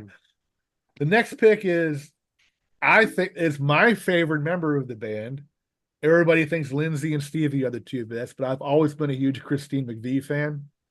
I thought her keyboards are so fucking much a part of her keyboards and her voice. But we're talking about keyboard players. But the songs that she writes are so cool. You got these blues-based riffs, these shuffles that she writes that are so cool, contagious, and finger snapping, awesome. Fucking just you feel her playing when. I mean, it's amazing. Listen to Songbird, man. How beautiful that fucking piano is in that song. Yeah, I mean, just an incredible talent. Unfortunately, we lost her. What's it been? 3 years now? Yeah. It's been that 3 years already? No shit. 2 or 3, I think. Wow. And just and her stuff before, like on Bare Trees, for instance, her piano playing and singing is incredible off that album. The Bob Welch era, which I fucking love that era of Fleetwood Mac as well. Next month will be 2 years. Is it? Okay. I mean, look at her songs like You Make Love and Fun. That fucking, that organ riff is so cool. What was the other one? Don't Stop, that shuffle riff that she does with it. I think Everywhere is a great song by her too. Everywhere, yes. I mean, that song is in commercials now with that keyboard shit going on. I mean, she's always been the quiet type, never been out in front doing interviews like Stevie and Lindsay, but man, just listen to her stuff off Tuck, like Over and Over and stuff like that. Man, beautiful fucking keyboard player. So that's my number 7. So we're on 6 now. Bill, go ahead, man. My number 6. I'm a huge Eric Clapton fan, and this guy did quite a bit of collaboration with Clapton, and he did plenty of other. And I'm talking about Steve Winwood. Spencer Davis group, Traffic, what he did solo, and then of course what he did with Blind Faith, with Clapton. I absolutely love it. I think Steve Winwood is underrated. I think as a musician, when I was a kid, I was just like, who's this old guy playing songs in the 80s? And as I've gotten older and I've gone back and realized just how awesome he is, I would love to see Steve Winwood live. I've never had the opportunity, but yeah, so I think he's super underrated. I thought you were going to say Greg Philaganis for a second. Oh, dude, that back in the High Life album was fucking awesome, dude. It's one of my favorite albums. Actually. The only album of his I have on vinyl. Really? I love that. I mean, he was a king of synth pop in the 80s. So. Yeah. Talking he back did to it well. He did it well. Though, Talking man. Back to the and Night stuff is like a that. fucking great tunes. album. Ark of I the agree, Diver is a man. great album. I'll get to him later. Look, I'm not just a metal guy. I like all kinds of genres of music. So Right. it's a good synth pop, some fucking electronica. I like it all. So I'll get to him I'm later. not ashamed to admit that. That's a great pick. Yes, yeah, But I'll get to him awesome later. pick. He's a lot higher on my list. All right, Joe. What do you got? All right, Mark, plug your ears. The keyboard wizard himself, Rick Wakeman. Why would I flick my ears? I thought you didn't like Rick Wakeman. I like Rick Wakeman. I like. Oh, Rick okay. Wakeman, He's too. he's Never my mind. honorable mention. Oh, okay. I just prefer the other one better. I don't like Yeah. his solo stuff like King Arthur shit, Yeah, that's pretty with bad. yes, See, I amazing. knew that. Yeah. Yeah, he's honorable mention for me too. Rick Yeah. Wakeman. I mean, just the stuff that he did with Yes in the 70s, that run of the first albums, or the first album that he played on with the Yes album, and Fragile, Close to the Edge, and then coming back and doing the late 70s stuff. Just a really, really great run. I mean, of course, if there is one genre that is more than any other related or kind of known for their keyboards, it's progressive rock. And I think that the big groups of progressive rock all have a very well-known keyboardist. Rick Wakeman probably being one of the, if not the most well-known. I mean, with his big cape and everything, sitting there eating a bowl of curry while playing his keyboards. I He's love a character. that story. He's a character, man. He's a comedian. Weird dude. I hear from everybody. Yeah. I saw him live on. His book is fucking I hilarious. saw him live on the Union tour with Yes. It was really good. Both keyboardists on there. Yeah. I highly recommend his book. It's hilarious. He's Yeah, I'm gonna check practically that out. he's I'm practically gonna look a for that. comedian. I would love to read that, so I'm gonna look for it. He's pretty much a comedian at this point. Yeah. Oh, this Rock and Roll Hall of Fame speech was awesome. I can't remember. Oh, It I was funny loved as it. Fuck. Oh, I the loved the joke that he made about the doctor sticking something up his ass or something. I don't know, it was funny, whatever it was. It was hilarious. It was the only thing that got all of them to like actually break down and laugh. Like all the other guys on the stage. Oh, dude, were like, that was such a fucking. Oh, that was tense, man. With having Yeah. Trevor and Steve up there. yeah. But I hear now they're getting along though. They kind of mended their fences. So that's He actually cool. got them all to like kind of laugh, and yeah, I'll always credit him for that. He got up there and just started telling jokes. Yeah, it was funny. I can't remember, but it was funny. I remember cracking up myself hearing them. So yeah. All right. So Mark, what do you got for your number 6, man? My number 6, you guys will probably like make fun of me, but I love this band. I've always loved this band, and he is a huge part of this band. If you ever saw the making of Duran Duran Rio, you could see that Nick Rhodes, Yeah. his keyboard parts, is the one that made that album. He's the one that they built Rio off of Nick Rhodes. So Nick Rhodes of Duran Duran. I fucking love him. I'm not the hugest Duran Duran fan, but I know for a fact that he was a big part of their sound. So Dude, watch He had that to have Rio, been. the making of Rio, where Nick came up with this guitar, this keyboard synth, and then Andy came in with something, and then they all wrote a song around his keyboard stuff. Man, the guy is amazing musician, and nobody talks about him. Because he wears all this. well, because makeup he's and in stuff. Duran Duran, that's why he doesn't get much. I'm not saying to be an insult. I'm not saying to be an insult. Duran That's Duran's true. still selling out the Hollywood Bowl, bitch. Just saying. They, I mean, they're all known for having great musicianship. It ain't my bag. It never has been. But I mean, they've always been known for having, recognized as having good musicianship in that band. So to each their own. It's not my thing. It never was. But What are the odds of getting 3 people named Taylor that aren't related in your band? Right. You know what I mean?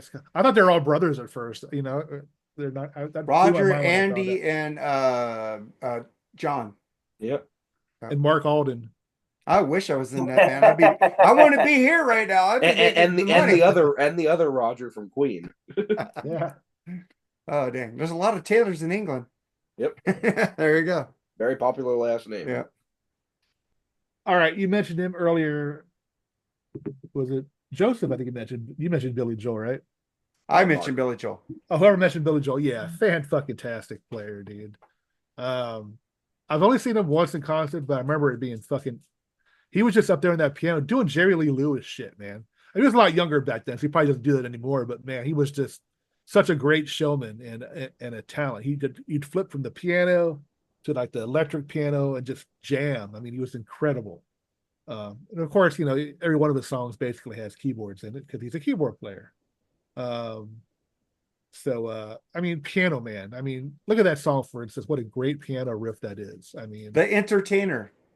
and I love that fucking basic riff he uses on My Life. I just love the tempo of that song and the playing on that song. It blew my mind when I found out, that wasn't him doing the Bosom Buddies theme song. Oh, I knew that. I knew that right away, dude. I knew It's that. My Life, but it's not. It's somebody else doing it. It wasn't Billy Joel. I knew that right away. That ain't Billy Joel, but I like the show. Yeah. Because I always thought it was him that did that, but of course it's been years since I've seen that show, so I have it on DVD. I just haven't watched it in years. But yeah, I mean, you talked about him enough, Billy. So Billy Joel is my number 6. Good Number five, Bill. Yeah, just real quick, we were talking about seeing these people live. I'm looking at my 11. The only person I've ever seen live out of my 11 guys that I picked here was Don Airey. I saw him with Deep Purple. I've never got to see any of these guys live. Oh wow, kind of sucks. I haven't seen any of my 11. Really?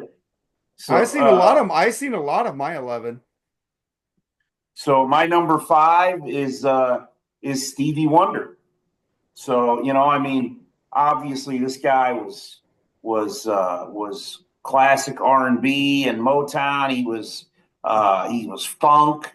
He was pop. He's done a soul. He's done a lot of things, and he's been sampled for other stuff. I mean, hell, even the Red Hot Chili Peppers covered Stevie Wonder. I mean, he's iconic. Would love to see Stevie live sometime, and I mean, and he's done it all while he's blind, or according to Shaq, supposedly blind. You've heard that story. Yeah. You ever heard that story? Yeah. Mm-hmm. Where Shaq said he lived in the same apartment complex with him, and he comes home and he goes to get on the or he's on the elevator, and the elevator door opens, and Stevie Wonder's walking on, and he says, "I'm standing in the back by myself, just standing there against the wall." And Stevie gets on, and he goes, "What's up, Diesel?" Well, they say when you go blind. When you say you think go blind or something, your other senses take over. Exactly. I mean, if that's his home, I mean, he's probably used to everything that's surrounding. Oh yeah, maybe Shaq has a distinct smell. I don't know, but you smell like Shaq. Yeah, Shaq swears he can see. He's got a whole conspiracy theory out there that Stevie Wonder he thinks he's faking. Damn, that's fucking great. All right, Joe, number 5, man. All right, my number 5 is the only person to make money off of Pink Floyd's The Wall tour, and that is Richard Wright. Just the textures that he has on so much of his keyboard work is just phenomenal, and was able to have so many different sounds, whether it be a very progressive kind of psychedelic keyboard or a driving heavy keyboard, very atmospheric, just amazing keyboard player, that just really added that extra something to Pink Floyd's sound. And of course, like I said, the only person to make any money off of the Wall tour, because he wasn't technically part of the band. He got the last laugh on that one, didn't he? He did. He said, "Well, Roger's like, fuck you, I'm firing you. You don't want me in your band? You won't hire me as a touring musician? Fine, you all can lose all that money. You're paying me first. Funny as fuck. All right, Mark, what do you got? Number 5, man. You already picked him, Neil Daughtery of RS Speedwagon, so that's my number five. Yeah. Good pick. My number 5 will be the best keyboard player in Journey from the best era of Journey, Greg Raleigh, man. Fucking love that guy, dude. I love the first 3 albums. Looking to the Future, self-titled, and Next, they're fucking awesome, dude. And I admit, I was late to the party on those albums. Yeah, maybe 10 or 15 years ago, I really started digging them, man. It was some great stuff, man. Some great long solos by him. It carried on, and the couple albums, when Perry joined, I thought he still had some great stuff. Vocally, which is not a vocal show, but I thought the best songs with Perry and Raleigh were the ones they did together. Yeah. Just the Same Way, Anytime, Feeling That Way. I thought those were just so cool. I wish they would have done more. But he loves that fucking B12 ham. That Hammond organ that he plays. It's just fucking so sweet sounding to the old Journey stuff. And I really would have loved to have seen that Journey Through Time tour that they did a few years ago. But that's now that fucking Neil Schon blew it with Greg Raleigh again. That'll probably never happen again. At least we got the DVD out of it. That's true. Yeah.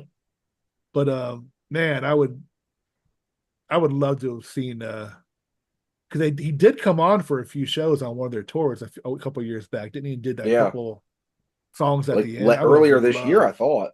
Was it this year? Really? Yeah. I have no fucking concept of times. I think I was last year. But man, how cool that would have been to see that, man. But Neil Schon, you know what? Getting back to Journey for a quick second here, the fight between him and Jonathan Cain. I was kind of thinking Jonathan Cain might be a little wrong, but the more things you hear about Neil Schon, like with Greg Raleigh, it's probably more his fault too, or something. I don't know, but it's ridiculous because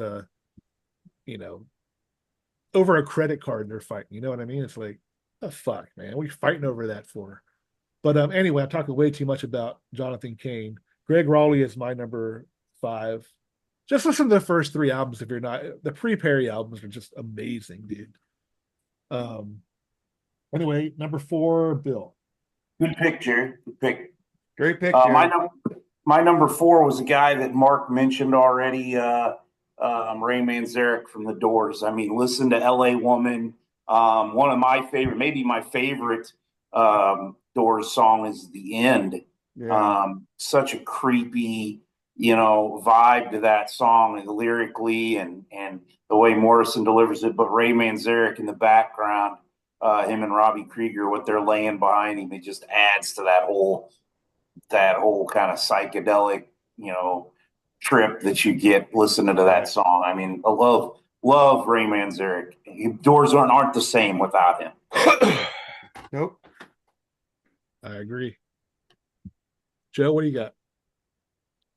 Well, they're my favorite prog band, and I had to go with Tony Banks. I mean, the intro to Watcher of the Sky, that Mellotron, Firth of Fifth, so many of that stuff from the Peter Gabriel era, even into the Phil Collins era. Just amazing piano and keyboard playing. You just so many iconic keyboard parts in those Genesis songs, and he was a very kind of like not upfront as far as like personality guy, but was really, really important in the structure of that band. And my number 4 is Tony Banks. Yeah, like I said, I'm kind of late to the game with Genesis and Phil Collins, and so I'm really starting to dig it a lot lately. But yeah, his playing is exceptional, especially off that self-titled album. I love that fucking self-titled album. Like That's All, and he's playing on Mama, just some great keyboard stuff. So yeah, it's a great pick, man. Mark, what do you got? You guys already talked about him, Greg Allman. Love me some Greg Allman, man. So my number 4 is Greg Allman. All right, my number 4 is, it's been talked about, Ray Manzarek. Very important. I mean, John Densmore, Robbie Krieger, and him were just as important to that band as Jim Morrison was, man. Riders on the Storm, the fucking keyboards in that one are amazing. Yeah, that's another LA Woman, great tune. The End, I mean, Love Her Madly. I mean, just some great keyboard stuff. And a solo for fucking Light My Fire. I mean, that song gets overlooked because it's played to death, but that's the long keyboard solo on that is amazing, dude. Um, so that's I'm glad that I kind of figured one or two of us would have it, so I'm glad three of us had it so far. Maybe the fourth one will have it sooner. We'll wait and see, I guess. But anyway, Rain Man's there. That's my number 4. Number 3, Bill. My number 3 is the man for Deep Purple made their sound, jonlord. My God, what a beast! I mean, the what he was able to bring to you know that metal sound. I mean, when you think of keyboards and all that in hard rock and heavy metal, it is jonlord. I mean, space trucking and so much of it. He was so much a part of the sound of that band, as much as Blackmore, and just you cannot have a list without jonlord, in my opinion. If you're talking about this stuff. Oh, absolutely. Joe, what do you got? Number 3. Well, you all know me. I had to include someone from the realm of Zappa here on my list, and I decided to go with the one and only George Duke. Just absolute amazing keyboard player. Just did such really cool, inventive stuff with that period of Zappa in the mid-70s. Zappa really kind of helped him kind of expand his own ideas about music and play around with synthesizers and all this different stuff. Just a really, really great, unique keyboard player that performed on a lot of Zappa's best stuff in that mid-70s period. Very cool. Mark, number 3, dude. Well, I didn't pick Rick Wakeman. I love Rick Wakeman. He is my honorable mention, so I'll just get it out. But I picked the great Tony Kaye. I love Tony Kaye. If I could own her lonely heart. It's like you hear Trevor just playing with his keyboard parts. It's like fucking amazing. I know Trevor wrote it, but Tony Kaye added so much atmosphere to those albums with Yes. It's like the guy is fucking amazing. I love him. So Tony Kaye is my number 3. Damn you, sir. Damn you straight to hell. That was my pick too. Yeah. His stuff on 90125, that's the first concert I ever seen. And when he did, if you ever seen that concert live and the introduction to Changes, holy shit, it's mind blowing, dude, live. And it's such a great, it's so awesome to hear him on the album, how good it is. Yeah, and he is the original keyboard player, by the way. A lot of people don't realize that, but he is the original guy from Yes. He's played with Bowie for a while. He was in Badfinger. I mean, he's played with a lot of people as well. He only thought that it was going to be like one little record and out with 90125. That's why he wasn't in the Owner of a Lonely Heart video, because he thought that was it. They were done with it, and well, turns out it ended up being their biggest album ever. And 3-1, you got that big Generator, Union, and Talk are all great albums. I mean, Big Generator's a little more, I would say, slicker and polished, poppier, I guess. But it is my favorite era of Yes, and I know a lot of people get on my ass about that, but I've always liked Trevor Rabin. The guy's a major talent, dude. He writes film scores and all kinds of shit. He's a great guitar player. Again, Changes. That when he does that little riff and when he goes into dude. And his last solo album is pretty fucking good too. But yeah, that's my number 3. Tony Kaye, great fucking keyboard player. Yeah, you guys brought up a couple bands there that I like what I know, but I don't know him. Yes, and Genesis both are bands that I like what I hear, but I wouldn't consider myself to even be very knowledgeable about either one of them. So I need to dig in deeper on both those bands. So yeah, it's good stuff. I mean, yeah. So number 2, Bill. So my number 2 is Elton John. I've got him. We've talked about him a little bit already. I had him way up there because I just think he's absolutely amazing. And Mark kind of stole my thunder earlier. He mentioned Damn Good Movie Memories, because I did want to mention that Dog Day Afternoon episode we just did, because there's a song on there that I think is awesome. It's the only music in the entire movie, and Brian brings it up when we talk about the movie, and it's Elton John, and it's Amarina. You know, it's a deeper cut, but what a beautiful song. You know, and you know, that's another one. I mean, he just he kills it on just about everything he does. I just absolutely adore Elton John, and you know, he was one of the people, one of the musicians I thought of immediately when Mark asked me to do this. So, Oh, great pick. Joe, what do you got? Well, Number 2. no one commits domestic battery against an organ quite like jonlord does. right. I have never in my life seen someone act so violently with their instrument as jonlord. You watch some of those old videos of Deep Purple, he is just shaking the organ as he's playing it. He's just beating the shit out of it. And he got a sound out of that organ that no one has ever been able to replicate, that no one has ever really been able to capture. And that just is such an iconic part of Deep Purple. I mean, you listen to Highway Star, Space Truck, and any of the big songs, even Smoke on the Water. I just think that, I mean, one of my favorite songs that features his organ very upfront in the mix is the title track on Burn. I mean, he has just so many great organ parts on that.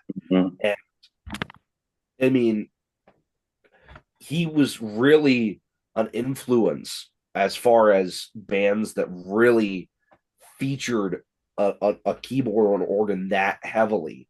I mean, him and, like you guys were saying with Ray Manzarek, who, shock of all shocks, is not on my list. I am not a Doors fan whatsoever.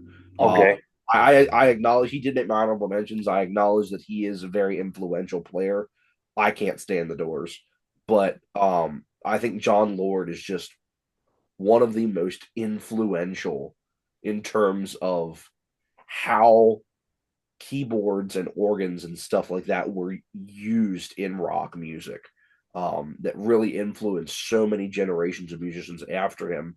I mean, again, what I was talking earlier about Dream Theater, so much of Dream Theater's use of keyboards has an influence in jonlord and Deep Purple, and a lot of that sort of kind of that era of music. And jonlord is just such an unheralded guy, because outside of like the music circles that we're all in, you'll never hear his name. And I think that's so unfortunate, because you'll everybody knows when they hear his playing, but he's not one of those guys that is just an instantly recognizable name to the mass audience. But he definitely gets a lot of credit from like the kind of circles that we're all in. And I think that's unless you sing, you're going to be in the background if you're a keyboard player most of the time. Yeah, but jonlord is Deep Purple if you think about it. Him and Blackmore. And I know, but I'm just saying, like, well, that's why he's not as popular, because there's somebody in the band named Richie Blackmore, right? And Ian Gillan. Yeah. And Ian Pace is one of the best rock and roll singers ever in my opinion. Roger Glover, fantastic, all-star band, man. Yeah, great fucking band. Even that next group with David Coverdale and Glenn Hughes, I got to see Glenn Hughes live. Even with Bolin, or Tommy Bolin too, yeah. Cool. jonlord was kind of the glue that held a lot of that together. Yeah. All right, Mark, you're up next, number 2. Well, I think me and Joseph were probably the only ones that can pick this guy. He already picked him. I put him higher on my list. Tony Banks of Genesis. Freaking great fucking keyboardist. Even with that album without like they're on their third singer. I like that album Congo with Congo and shit on there. I like that album. And it was basically a Tony Banks fucking solo album, if you think about it. That was his album. Mike Rutherford really did nothing on that. It was all Tony Banks. And Calling All Stations. It's a great album. I like it. Go back and listen to it. It's not as bad as you think it is because Phil Collins or Peter Gabriel are on it. It's not bad, people. Check it out. So Tony Banks is my number 2. I'm not a fan of that album, but it's not awful, but it's not great. I don't think the songs they wrote fit Ray Wilson's voice at all. But the music was great. Oh yeah, the music's great. I mean, it's Genesis, of course the music Yeah. was great. All right. Well, my number two is I think this is our only one that all four of us picked is Jonlord, man. Of All course right. he's got to be on their list. I mean, you ceased to mention I don't think it was a comeback album. It was a reunited classic lineup album with Perfect Strangers. How his keyboard playing on that album fucking just stood out, man. Oh yeah, the title track. We just reviewed that album, and man, I forgot how good that was, man. I mean, incredible fucking player. And you took that out the words I'm about to say, dude. He probably wrecked a few keyboards in his lifetime, man. He got into it, man. I love fucking watching performers get into their shit. Not just sitting up there looking like they're going through the motions. Like, unfortunately, Ace Frehley nowadays, he looks like he's just bored up there. That album sucked. But yeah, he always got into fucking playing, dude. And what did he die of? I can't remember. I think was it cancer? Everybody cancer? dies of Yeah, cancer, I think dude. you're It's right. all cancer. Yeah, that's true. Without You know, 2000, Because he retired first, and then he It's been a died while, later. yeah.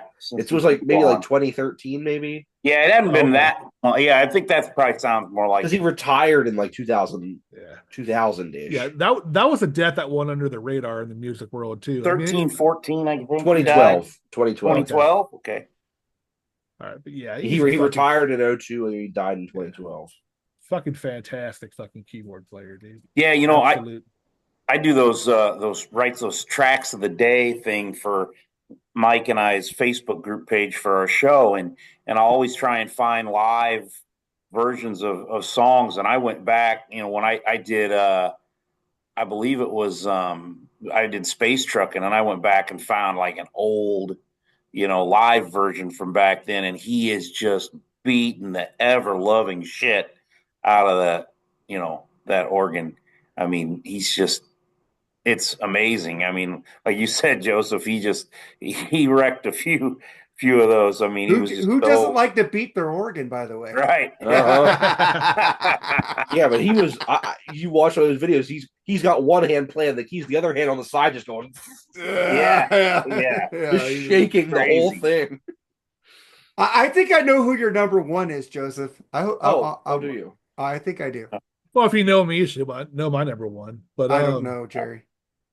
What do you Bill, think number mine one. is, Mark? I think his is what is it? What do you think? Yeah, because Greg Emerson has to be his number one. Greg Emerson, Mark. Greg Emerson. I don't know. Carl Palmer? No, this is the drummer. That's Greg the drummer. Emerson's the keyboard player. Yeah. Well, you got his first name wrong. David Bryan. What's his name? We'll get to that in a minute. You son of a I know bitch. it's that Emerson dude. It has to be because Anyway, I'm not Bill. into that band. Right. So my number one is Ray Charles, and I mean, amazing. And I sat here and I went back and forth. I mean, it was jonlord, Elton John, and Ray Charles is my top three were easy. And Ray Charles wins because of one reason. He's fucking blind, and he did all this stuff. I mean, it's you know, like I said earlier, Stevie Wonder is allegedly blind, I guess, according to Shaq. But no, I mean, Ray Charles just amazing, and I mean, what he was doing back in the '50s was revolutionizing music too. I mean, there were a lot of guys playing the piano and stuff back then at a high level. You know, a couple of my honorable mentions we'll get into, like Little Richard and Jerry Lee Lewis. But Ray Charles, I mean, he was rock and roll, he was R&B, he was country, he did a lot of different things, you know. And I mean, he had a great sound. His cover of America the Beautiful is just amazing, man. I have a fireworks in my backyard every year. The city fireworks in my backyard. I have a gigantic party, and I set up a playlist. And you never invite me. That's you're a little far. Hey, give me a year. Maybe I could save some ticket money and come out and hang out with you, Metal Mike. You know. So, but I play that song every year, and it just like everybody in the neighborhood will come by, and the whole neighborhood like gets fired up when I put that on. I'll put that on the speaker, and the fireworks are going off, and here comes America the Beautiful, and I mean, it just everybody's fired up, coming over, thanking me afterwards. It's just it's America at its best. Ray Charles was the man, and the best biopic movie in my opinion for a musician. I mean, I think Jamie Foxx. Yeah, he set the bar for it. I mean, everybody else is chasing Jamie Foxx when it comes to that stuff. Until he took his glasses off in that dream sequence, I couldn't even tell that it wasn't Ray Charles. Yeah, it's amazing. Somebody like Jim Carrey too. It's amazing. These guys came from the Living Color. It's like, and how big they are now. It's like unreal. And some of these guys. I mean, look at Tom Hanks for instance. Man, the guy was on Bosom Buddies. He was a comedian. Now he's like one of the greatest actors. And it's just weird how that happens. Robin Williams. George Clooney was on fucking Facts of Life. It would have thought Robin Williams, as goofy as he was, could do a part like Awakenings. Who's that other? Who's that? Leonardo DiCaprio was on Growing Pains. Oh, it was awesome. Leo was on Growing Pains. Yep. Yeah, again, fucking great fucking. I need to get into Ray Charles. Everything I heard from that guy, I've liked. I even liked his Ray's Music Exchange and Blues Brothers, man. Yeah. Ray was awesome. Yeah, cool. Hey, Brian Davis, we talked about the Blues Brothers. Come, get me on your show there. I'm just fucking around. There you go. All right, Joe, what do you got? Number one. It's up there somewhere. The Blues Brothers poster. All right. No, Mark spoiled it. My number one is Keith Emerson. Emerson. I don't know. I mixed them up with Greg Jafria. No, you mixed him up with Greg Lake, who's the singer. Greg Jafria was actually a very good keyboard player. I mean, he did a lot of hair stuff, but his playing on House of Lords, for instance, was fucking exceptional. Not as good as Steve Winwood. Sorry. Yeah, but no, I mean, Keith Emerson is by far my favorite keyboard player. I mean, no matter what you think about Emerson, Lake and Palmer, just have a band like that of three just insanely talented musicians. Carl Palmer is a beast on drums. Yeah. Greg Lake has a beautiful voice, a really great bassist and guitar player. And then Keith Emerson is just another one that just absolutely tears it up on the keyboards, is destroying his keyboards, basically. And imagine only in the 70s could you have three guys like that are playing progressive, all this weird music that was selling out stadiums. Those three guys were selling out stadiums in the 70s. And I think that it's just the immense talent and intelligence of Keith Emerson. I mean, on one of their albums, when they did like some solo sides, he wrote a 30-minute piano concerto with a full orchestra. Like, the man was a genius. And it's a really sad story, honestly, because later in his life, he started to develop some illnesses that kept him from being able to play the keyboards as well as he used to be. He started developing arthritis in his hands, and he actually committed suicide because that was his life, and he was unable to play the keyboards anymore, and he actually committed suicide. And it's a very, very unfortunate end to his story, but just the talent and the amazing ability that he had, and you listen to those albums, he's just it's crazy what he was able to do with these keyboards and the synthesizers and all this technology. Another guy that was on the very forefront of synthesizers and all these different kinds of technology and the way that they were able to be used. You look at some live footage of Keith Emerson, his keyboards were a wall. He had 7 or 8 different keyboards and synthesizers and all this different stuff. It looked like an old church organ, just the amount of things around him when he was playing. It's crazy to watch. He was so talented, and immediately he was my number one when I started thinking about this. I understand. I got rheumatoid arthritis, man. It took my guitar playing ability away, man. It sucked. I mean, I'm not as famous as he was, so obviously it hurt him more than me, but yeah, it sucks when something that you love you can't do anymore, man. I was starting to feel really good. I started getting back into playing it, and just after about 2 or 3 weeks, they just started hurting really bad again. So I'm not able to. It sucks because I love playing the guitar. It's a big part of my life. But yeah, it's a sad story about him, man. But yeah, I'm not really big. I'm not gonna say I'm big on them. I'm just unaware of them. I really haven't listened to too much of them.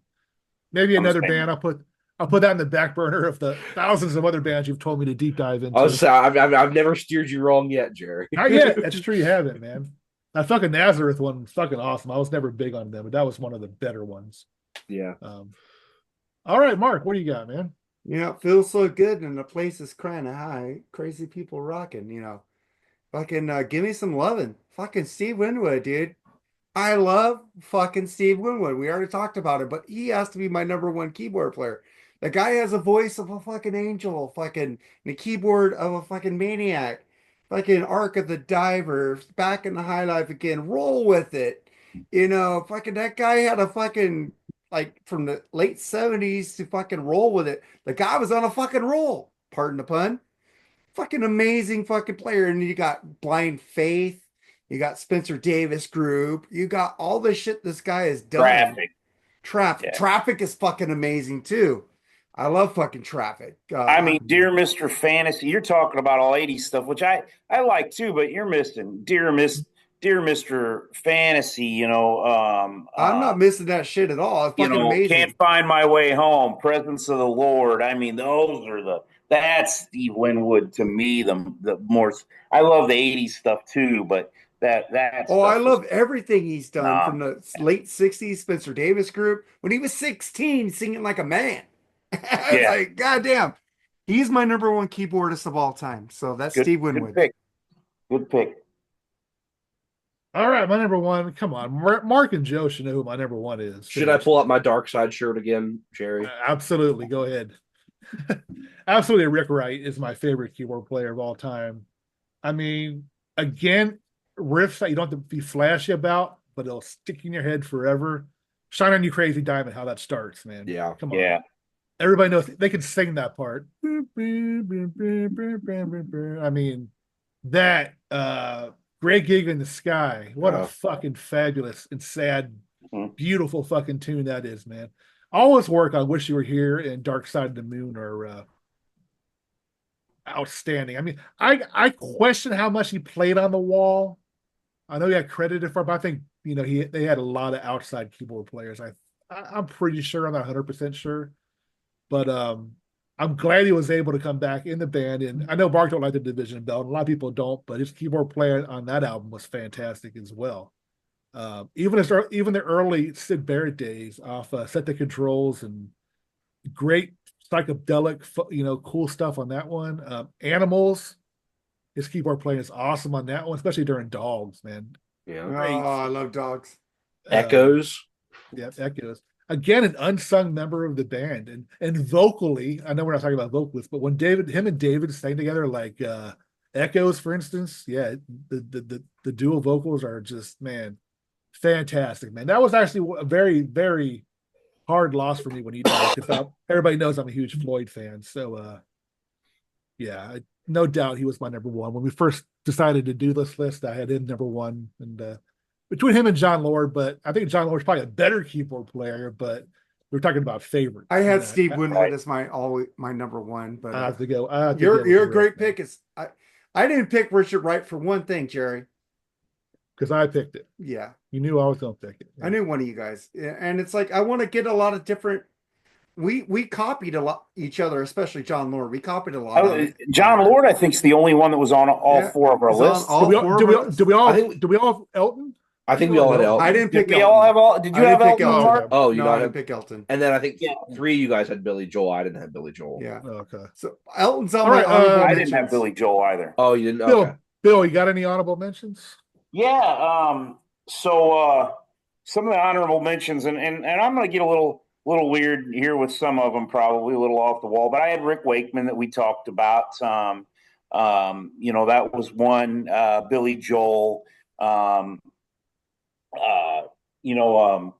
I think Joseph, you mentioned, is it Derek Sheridan? Is that how you pronounce his name? That was with Dream Theater. Yeah, I mean, that's. I'm hit or miss on Dream Theater, but obviously so talented, musically talented.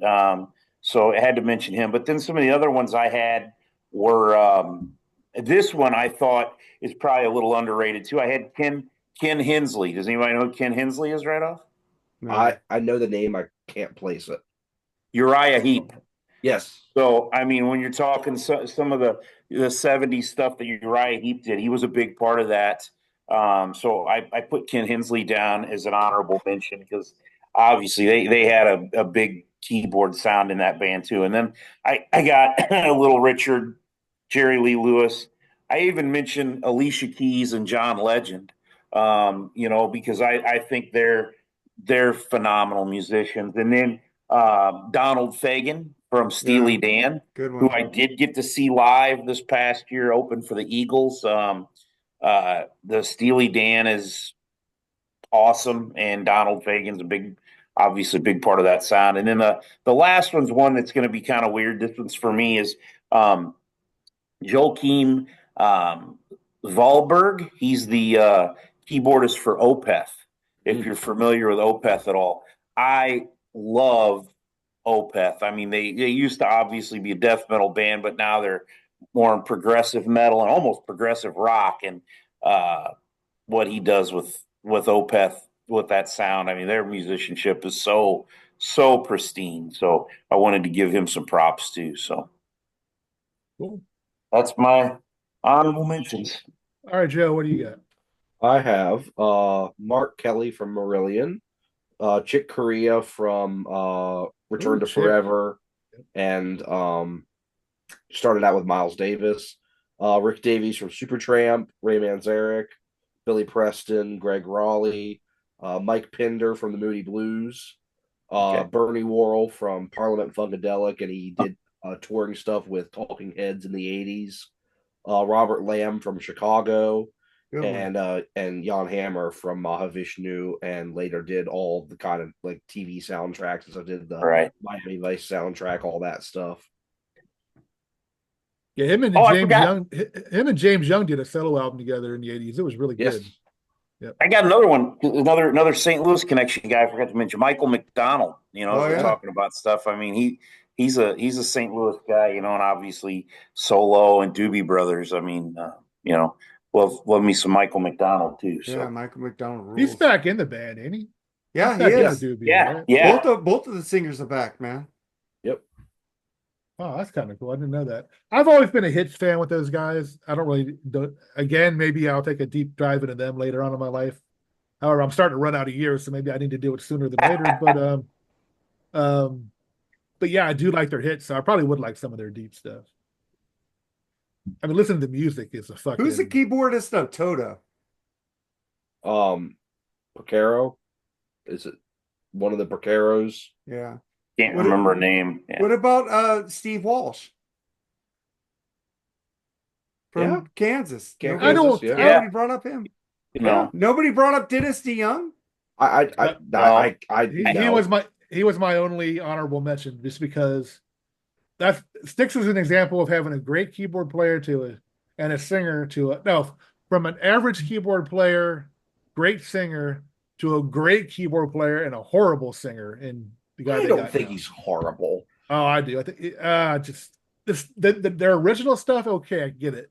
But when he sings "Lady" or "Come and Sail Away," I'm just like, it's cringeworthy. Man, they should stop doing "Lady." They have to do. We're talking about Dennis DeYoung. We're not talking about Gowan. I know. I'm just saying. Well, that's what he's saying.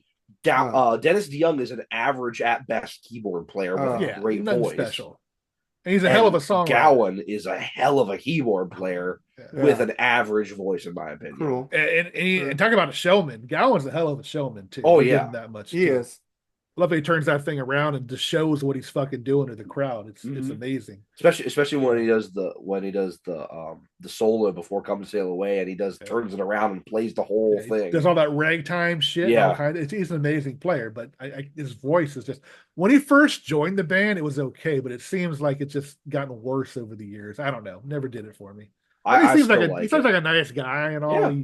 He has a lot of energy to the group. I get that, but and now it's kind of cool that his brother's the bass player now, which is kind of cool.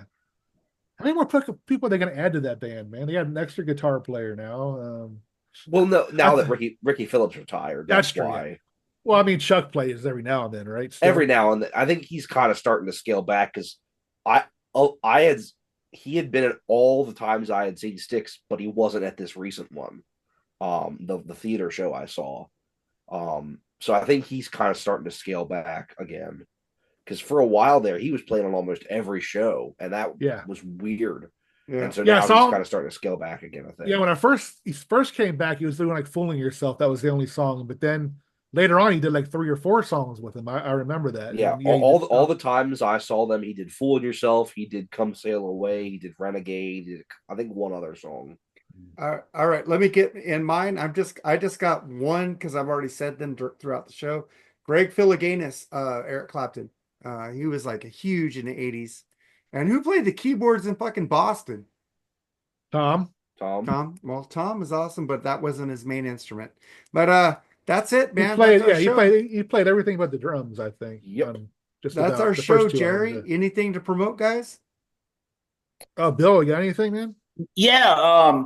So there's a band from the town where I grew up in that Mike and I like to play on our show and promote the 1781.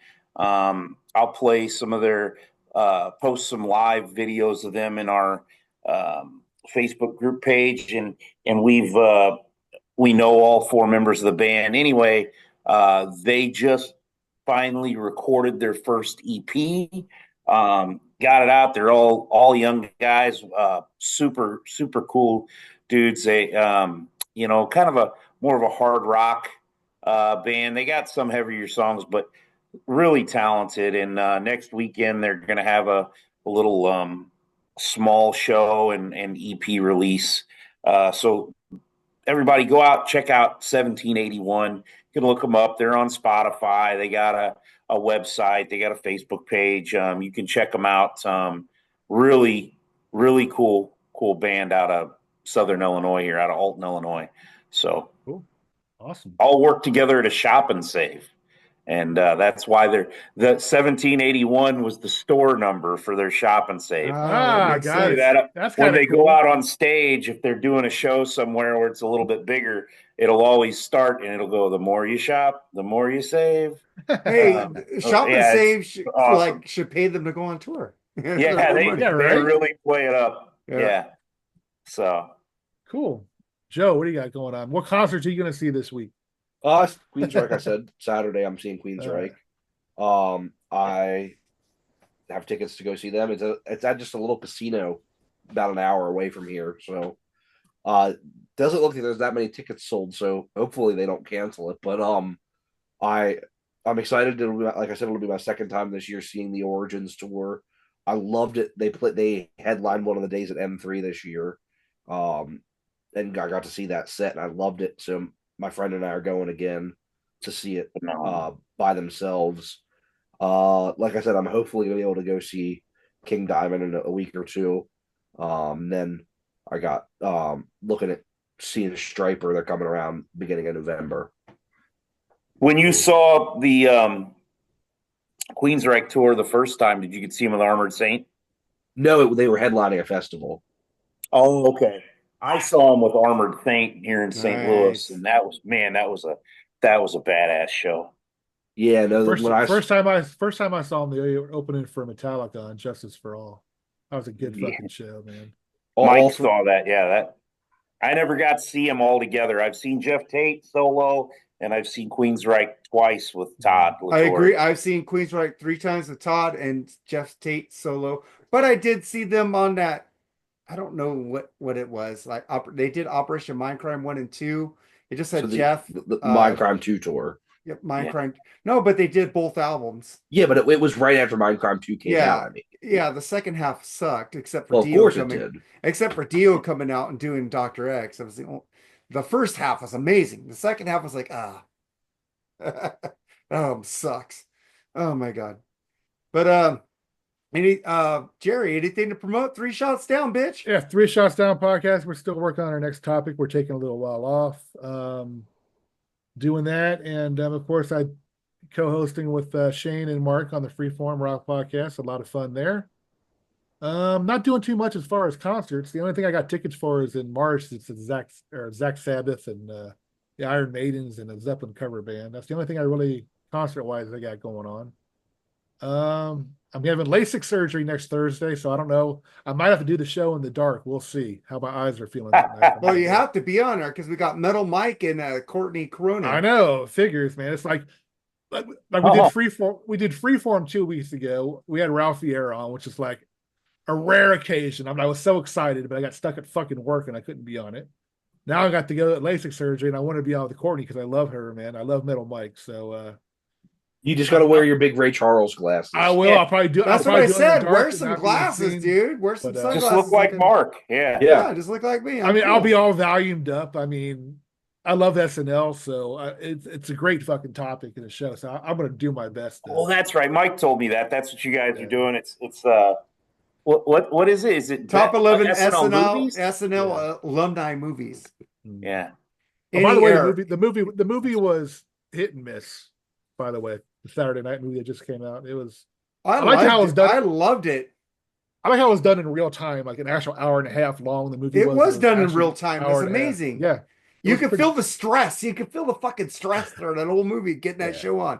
And they were going up against. If you guys don't get the shit on, Johnny Carson will. Right. It's like the best part was fucking J.K. Simmons playing Milton Berle, man. Yeah, he was a dick. He was awesome. Total dick. But anyway, yeah, it was hit and miss. I mean, there's some parts that were kind of out that they even said it wasn't true. But I guess you have to.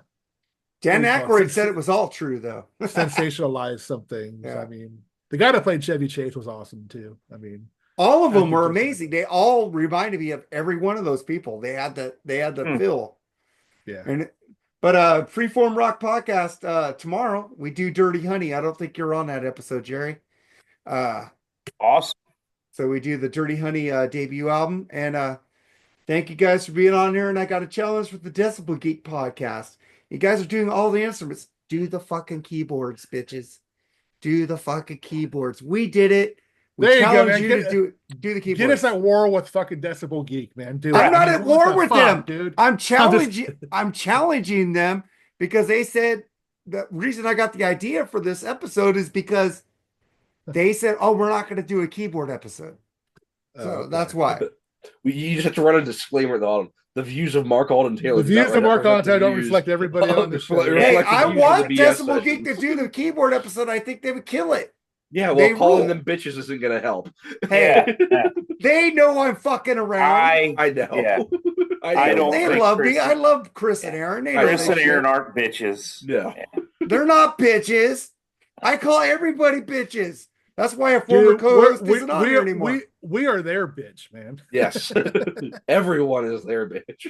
Hey, all right, man. Let's get the fuck out of here. Thank you, Bill. All right, guys. Thanks for being on, guys. Thanks, guys. See you, everybody, next week. Later. All right. Bye.